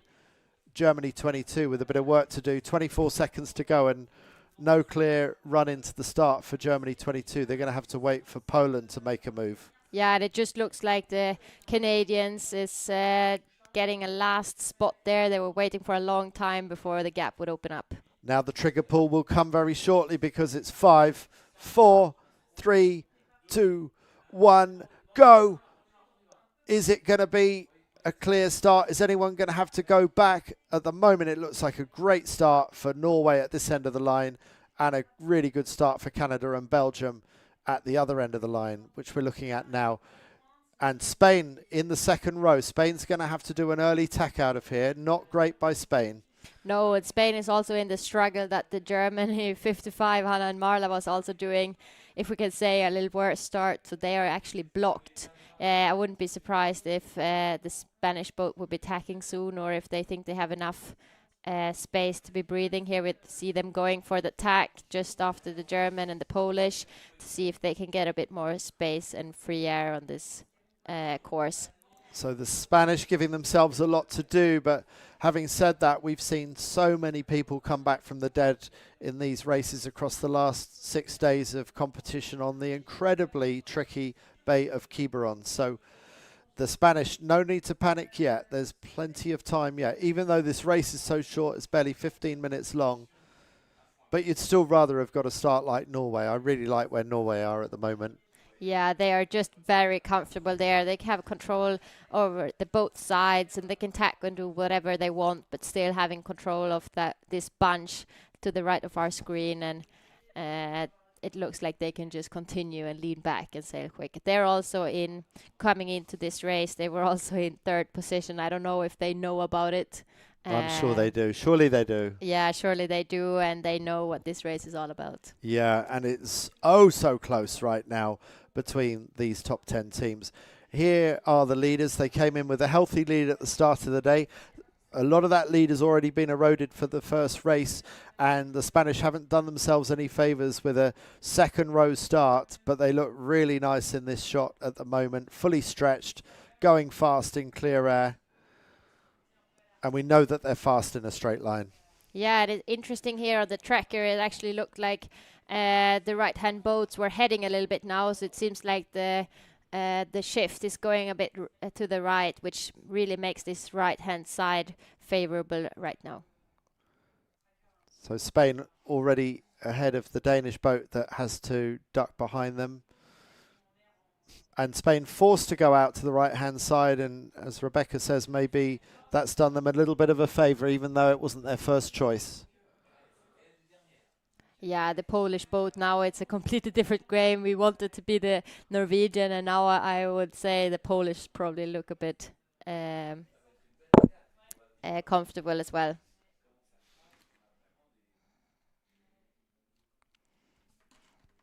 But it is very, very tight, and we see here the German 2022 is actually going behind the Polish boat, and it looks like the wind is going back left, looking at the tracking.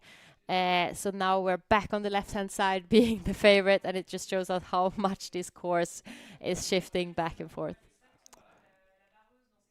Germany 22, one of the furthest boats on the right-hand side. They've tacked back towards the centre of the course, and to windward of them, Denmark 41, Jenna Seaton, mother of a 5-year-old and a 2-year-old who somehow finds time to campaign a 49er at the highest level, having won the bronze medal in the 49er FX at Rio 2016 a decade ago.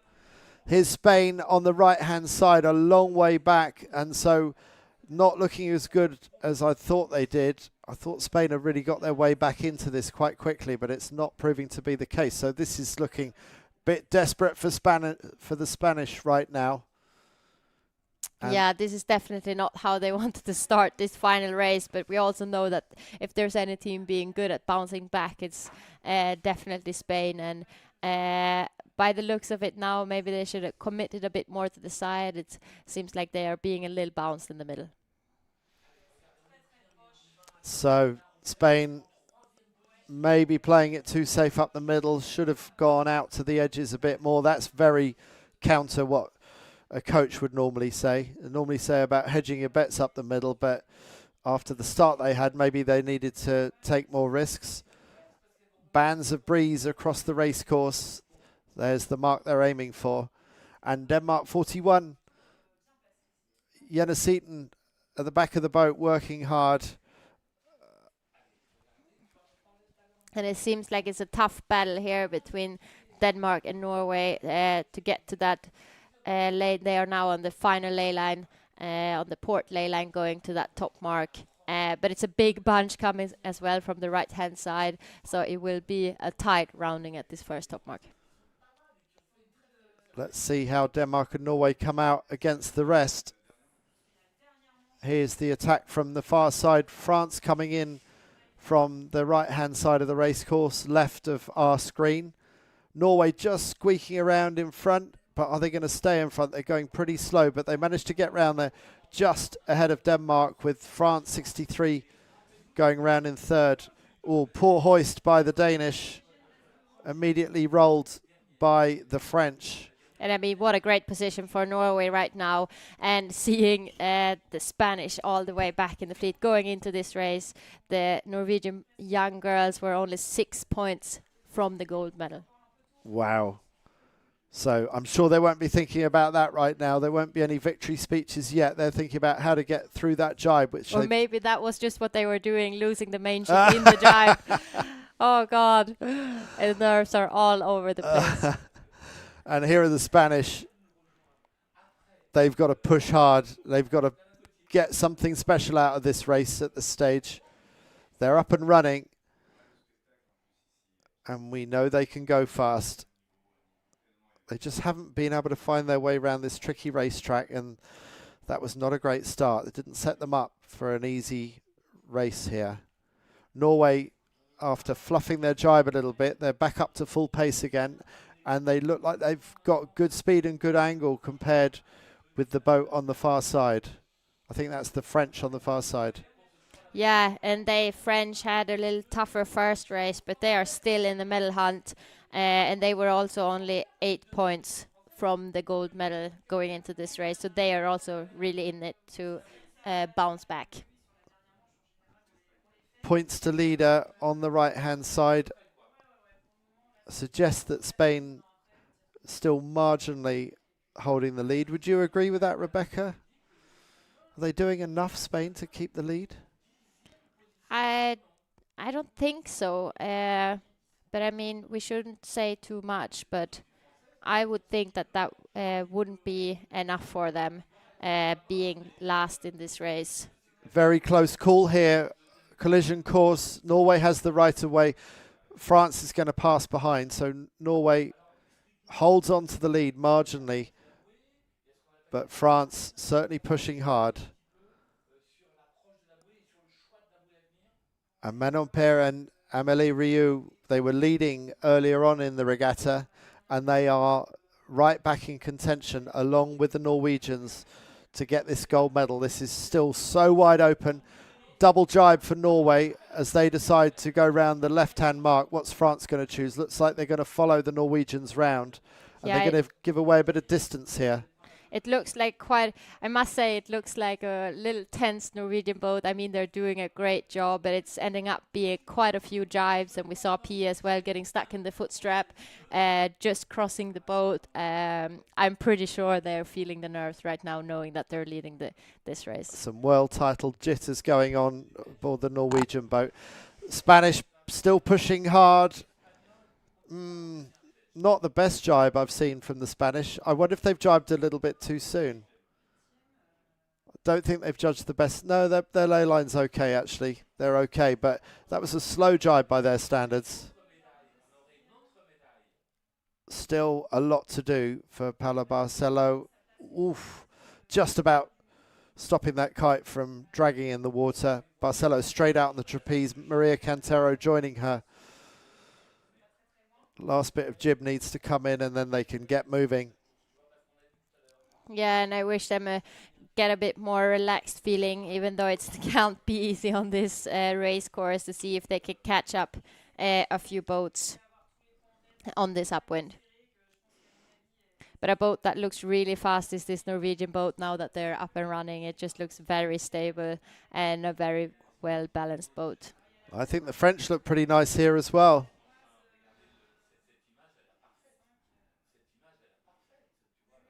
Yes, I'm a little surprised. We have the to the left of our screen that we can't see right now is the Norwegian boat that is still sailing on starboard when we have the rest of the fleet sailing on port. Right.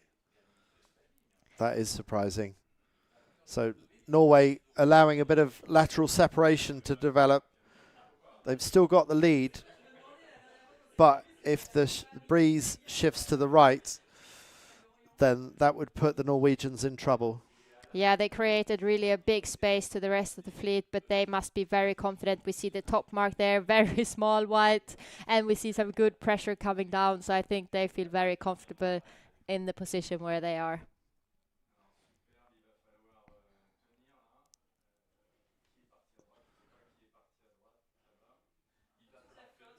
Looking really smooth on board the Norwegian boat right now.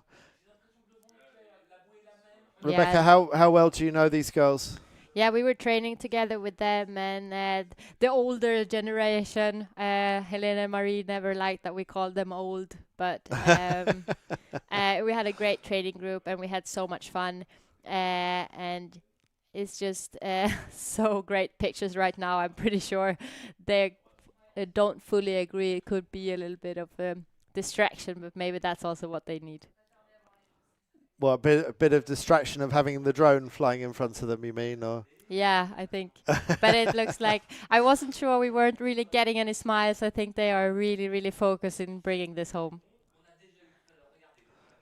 Well, it's really close. At the moment, Norway do hold the marginal advantage over Spain.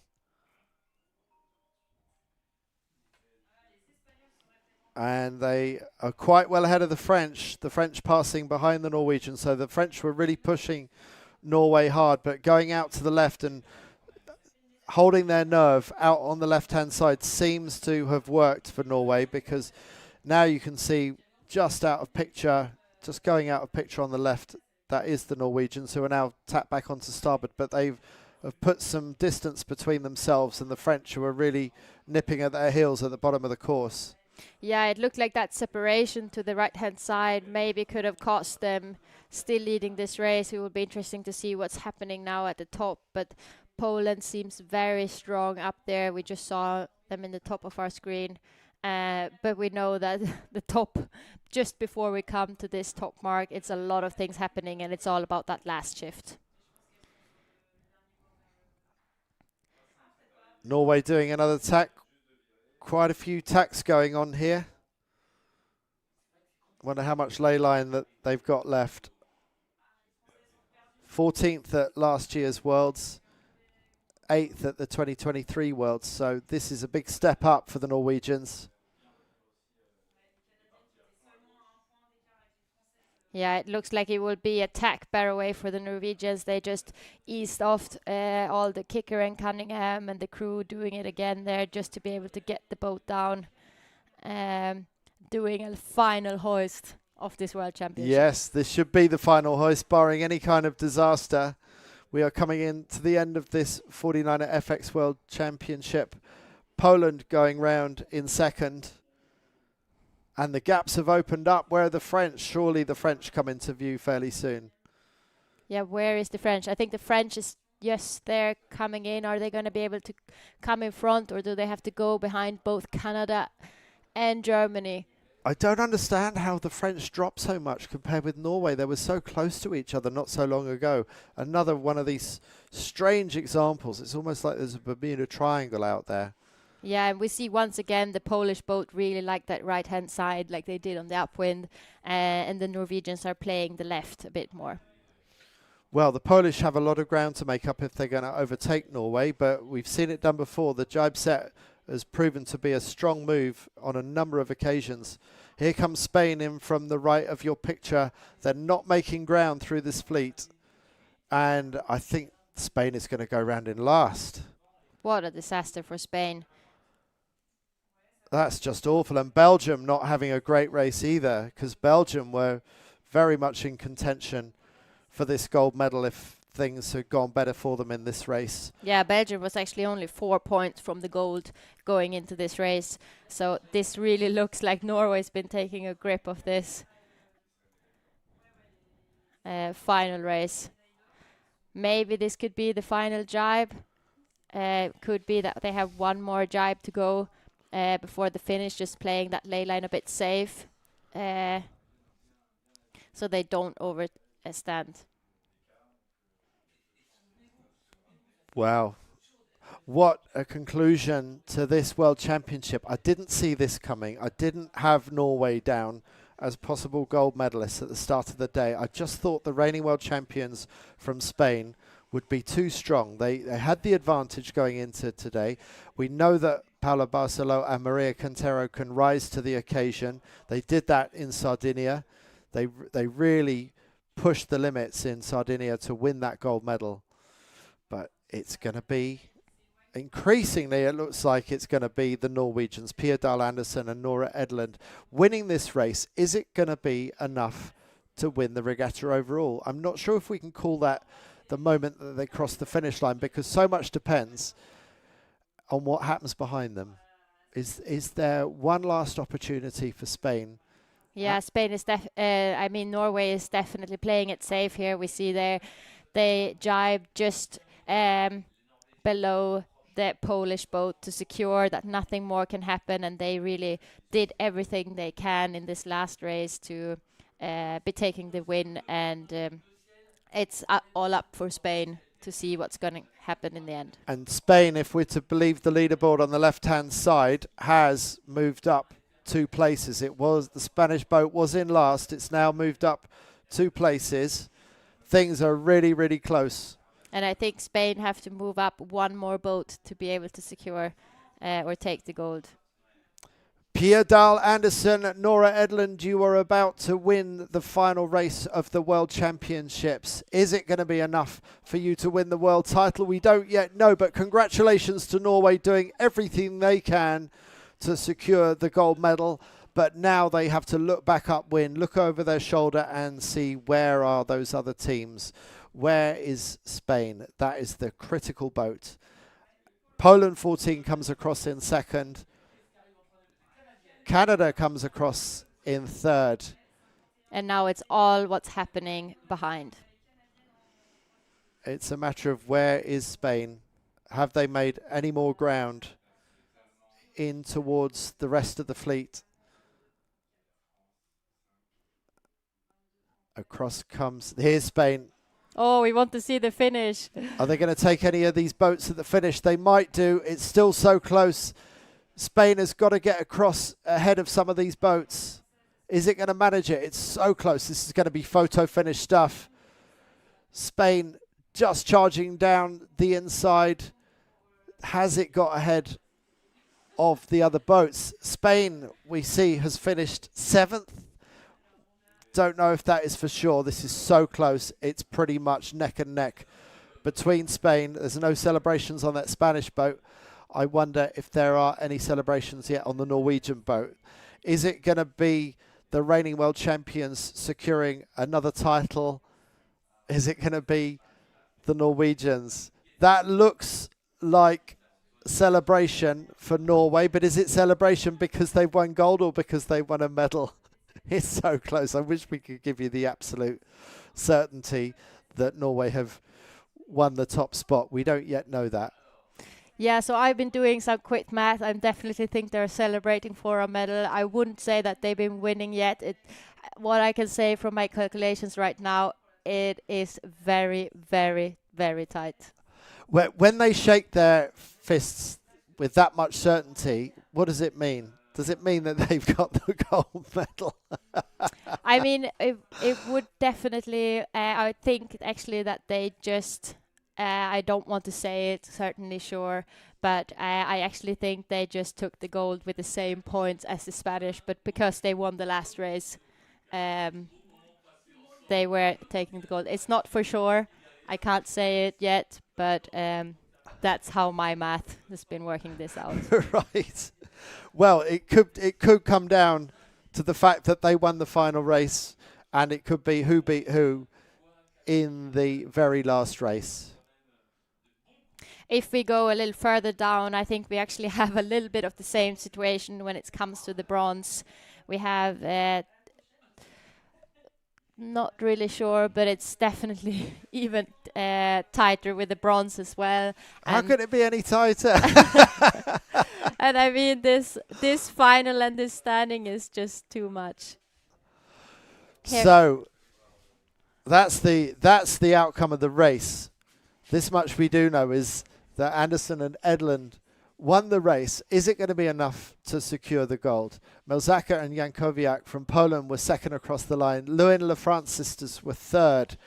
Canada third in the race. Are they third? Have they got another bronze to go with the bronze that they got in Sardinia last year?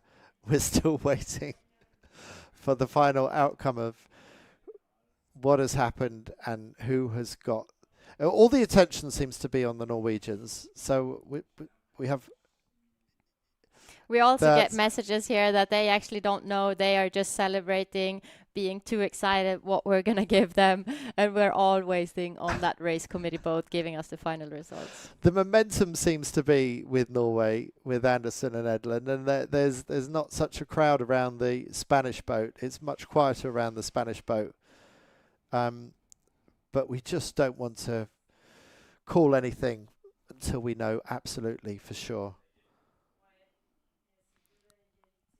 Have you ever had this where you didn't know whether you'd won or not? Actually, at the Olympic Games, we had a little bit like this. Oh, I mean, we didn't win, but in the end, it was 1 point from us and the Dutch for sailing the wrong course.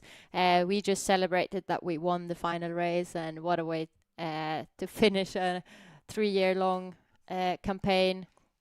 And I think that is a gold, isn't it? And I think they're still just celebrating with the friends that they have done an amazing week, and they definitely are having a medal secured. Yeah,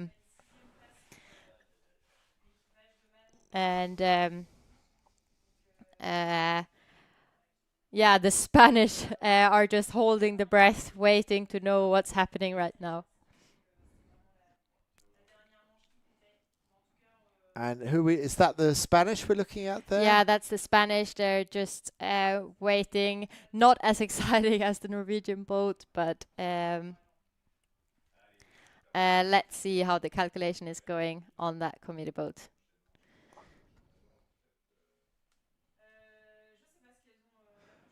Spain taking it easy. For once, the Spanish, I think, are not saying that much. Those girls have normally got a lot to say, but they are waiting, just like the rest of us.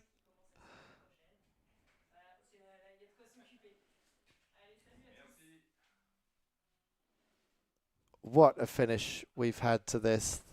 I guess this is what we want from these formats, is we want to see final day jeopardy, because with the old system, Spain had sailed so well that they would have confirmed the gold medal with a day to spare, but it's kept all the drama open until the final day. And it would be very fun to see go back to the Norwegian boat and just see how they were waiting for the results. So the Belgians so often going for the pin end, and that's what we see here. And really competitive out of that start. The Spanish forced to tack away behind the fleet after a poor start, and that's where things started to go wrong for the Spanish. They never really recovered from that. It looked like they had their moment to escape towards the top of the windward leg, but it didn't ever quite work out like that. Yeah, and we just see how everyone is coming together, trying to calculate the points, and the Norwegian boat, and you can see actually the boyfriend of Pia not being patient enough to start celebrating. And I think we just got it confirmed. So Norway, congratulations, you have won the gold medal. So we have new world champions, Pia Dahl Andersen and Nora Edlund. It's been a long few minutes, the longest minutes of their lives. They were celebrating anyway because they know that they've sailed well this week. They won the final race of the day. But you are the new world champions, Norway, Pia Dahl Andersen, Nora Edlund. And so Paula Barcelo and Maria Cantero, the outgoing world champions, will get the silver medal. What a race. In third place, it is Poland who get the bronze medal, just ahead of the outgoing bronze medalists, the Lewin-Lafrance sisters. So congratulations, Poland, getting the bronze medal. And we have an interview lined up on the water. Off you go, Alexia. 49er FX World Champions. I mean, it was a little bit tight with all the boats. So how are you feeling right now? It must be super exciting. I don't think we believe it yet. It's crazy. It's insane. We were really happy with second and third, and to be get the gold medal is just amazing. What position did you come into? We were fifth coming in today, but it was really close on points. But it was also close, like up, but also down. So we were just focusing on ourselves. We just sail our own race. Especially when the first race didn't go so well, but we managed to catch up some boys. We really knew that the last days we really had to be on it from the start, which we managed. Yeah, we had a really good start, and then we just tried to keep calm. Yeah, but we didn't manage. We were so happy. Absolutely, you deserve it. I mean, last year you were pretty close also to winning, and then you got sick, but you were leading at the World Championship last year, so I think it's safe to say this is your comeback. Yes, it is. Finally, thank you. Today is Norway's National Day, Yeah! so even bigger. Happy Norway Day! Gratulerer med dagen! Amazing, girls, congratulations. Thank you. Sweet. Happy Norway Day to you, Pia Dahl Andersen and Nora Edlund. What a day to win. And we've got brand new world champions. And Rebecca, it couldn't have been more close. Just tell us, how close were those points and how did the Norwegians end up winning ahead of Spain? Yeah, I mean, I'm getting all emotional. I see how much it means for the girls. They've been having some tough regattas and they are working a lot and really, really hard. And it was some shaky legs, but now they are finally world champions and celebrate they should. But with the points, this was a tough one. And I think we were pretty sure, but we couldn't tell really before we had it confirmation from everyone else because these points were the tightest we've ever seen. So we have the girls, the Norwegian boat were winning, but with the same point as the Spanish, but because they won the last race, they were taking it over, and we actually had the same scenario for the bronze medal for the Polish, Aleksandra Melchaka and Sandra Jankowiak, having the same points as the Canadian, Georgia Levin-France and Antonia Levin-France. But because Poland were just in front of the Canadian boat over that finish line, they claimed third. Yeah, well done to Poland. Aleksandra Melchaka, Sandra Jankowiak coming into the day in 8th place, and the Canadian sisters came in 9th place. So a really good climb up the board for them as well. And I know the Lewin-Lafrances will be disappointed to so narrowly miss out on another bronze medal such as they got in 2025. But even so, a really good recovery by Canada. Not quite good enough for the podium. But wow, what a way to finish. And I mean, with this new point system, that just shows the regatta is really never over. I was talking to the Canadian sisters after the qualifying days, and they were very disappointing being far behind just qualifying, and see them now battling for the medals. And the France 63, who had been so much in contention, Manon Perrin, Amélie Rieu, they started the day in second. There were times when we thought maybe they would get the gold medal today. They ended up finishing in 6th place, and that's how close everything was today. So no disgrace for them.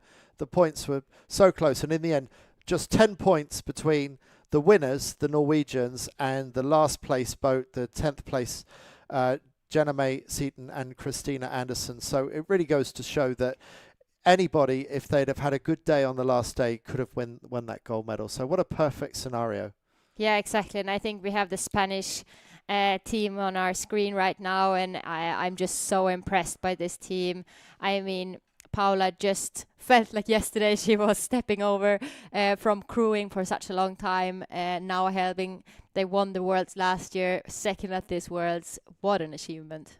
So what a big day we've seen, and we've seen New Zealand win the 49er world title. We've seen Italy win the Nacra 17 world title, and we've seen Norway win the 49er FX world title. And all of these winners of world titles today are first-time winners. What does that tell us? Is it time for the new generation to make their mark? It seems like it. It seems like the oldest have to make space for the young ones coming up. Well, let's have a look back at the highlights of this amazing day. 3 great championships decided.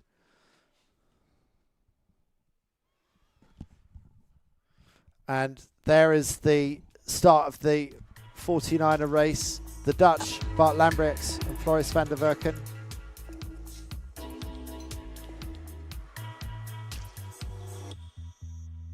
Polo 19 tacking into windward of the Dutch there. The Australians going, oh, that's New Zealand in the early stages of this race. And New Zealand already leading going into the day and then winning this race. Rebecca, at this stage, we thought, well, the gold medal had definitely gone towards New Zealand, but it wasn't as straightforward as that, was it? No, they also made it very interesting for us. It's been some intense races. And they really played it cool in the end and just made it. But it was even more people that wanted to be going into it, and it was some new medals coming for us today. And at times, Keanu Pretner and Jakob Plackberger, Austria 28, looked like they might take the gold medal. This gold medal had yet to be decided. You look at the top right of picture, New Zealand 94, way back in the picture. And at that point, I thought New Zealand were done, but they came back and they won. And then we move on to the Nacras, and it was all down to Italy to do what it needed to do. Italy up towards the top of your picture. And they went back and restarted along with the 2 Swedes, which put the Italians on the back foot, and then it looked for a while like Ugolini and Jubilee might not win that much awaited world title. They've been campaigning together for 12 years. These are the French that nearly took that gold medal away from Italy. This is Italy, the overhead shot of Ugolini and Jubilee. And what a feeling for this French boat to be medaling here, coming away with that silver medal on home waters. Yeah, huge celebrations by the French. And it was almost as if they had won the gold medal. This is one of the Dutch teams going around. They had a really good day. Jana Bauer and Jorian Hin.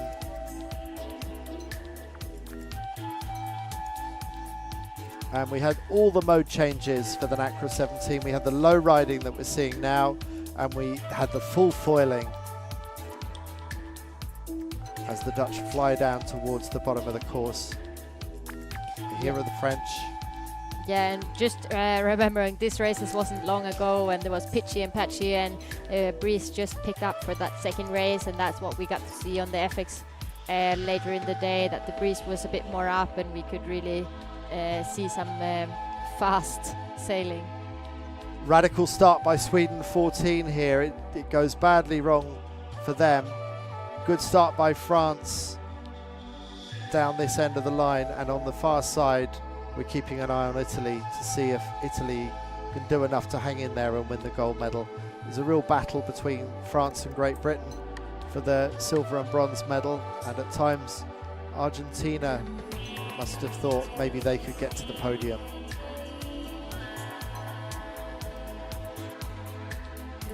Yeah, and how many changes did we have in the Nacra? It was foiling, no foiling, and it was a really tight battle between the British boat for silver and the French boat for silver, and in the end it was the French winning that battle. Yes, John Gibson and Anna Burnett, last year's winners of the world title, just not quite doing enough to get ahead of the French, so the British get the bronze medal.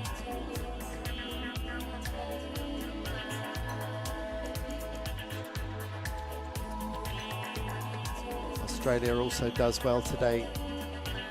Archie Gargett and Sarah Hoffman getting up to 4th overall.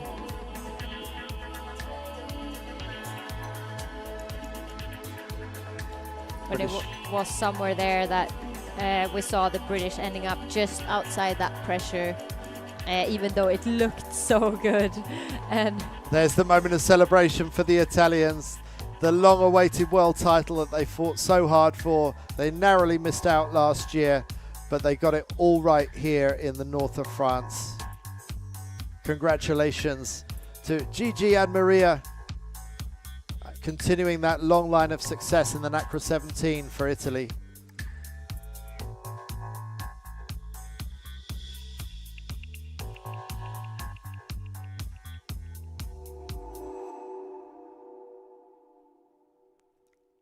And here is the view from back ashore.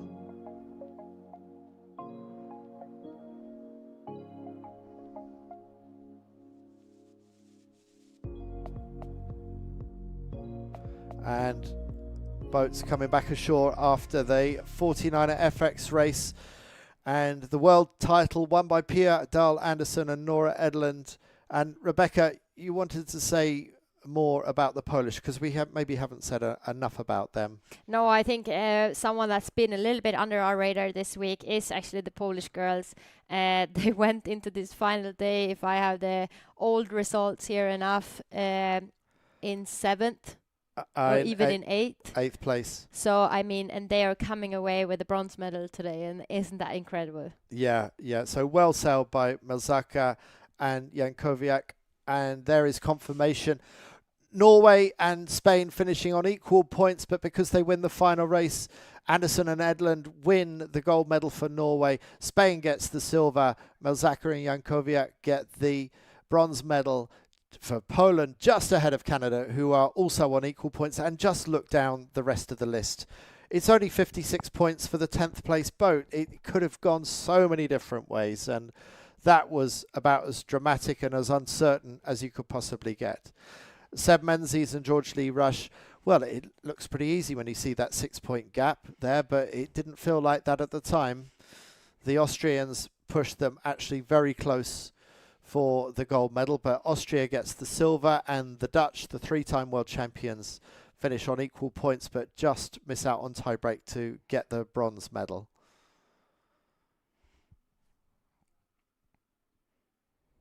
And here are our Nacra 17 standings. Our brand new world champions, Ugolini and Jubilee from Italy. The local heroes from Quiberon, Muniac and Retornes, getting the silver medal. And last year's world champions from Great Britain, Gimpson and Burnett, getting the bronze. And well done to Archie Gargett and Sarah Hoffman from Australia, who got a first and a second in today's 2 races in the Nacra, and that lifts them up to 4th overall.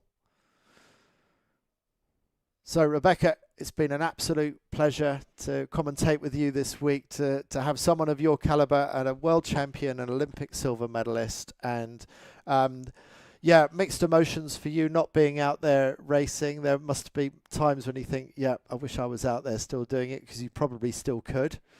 But also, it's been pretty heart-stopping stuff, hasn't it? Yeah, this week has been incredible. It's been so shifty, so much wind, so little wind, and yeah, it's just with mixed emotions, and I'm so happy for the Norwegian girls coming in here celebrating, even though they probably thought going into this event that they would win after a few days, and they've been really putting the performance together, and today when it mattered the most, they just did enough to come away with this medal. And I really feel like they've been winning this medal right now. We saw the Spanish earlier. It looks like they were still a little bit disappointed. I think they wanted more from today, but I think it's not about the silver medal. It's more about how they sailed the boat today, actually. Yeah, well, what do you mean by that? That they didn't actually sail it well enough today, or they just didn't execute? I mean, I'm not sure what happened, but we saw them back in the fleet, both of the races, coming 10th in the first race and now 7th in the second. And we know that they are normally sailing so much better than that. And even though we all are in it for medals, we know that it's about how you're actually sailing that matters the most. And here come some of the other girls to celebrate with the new world champions in the 49er FX.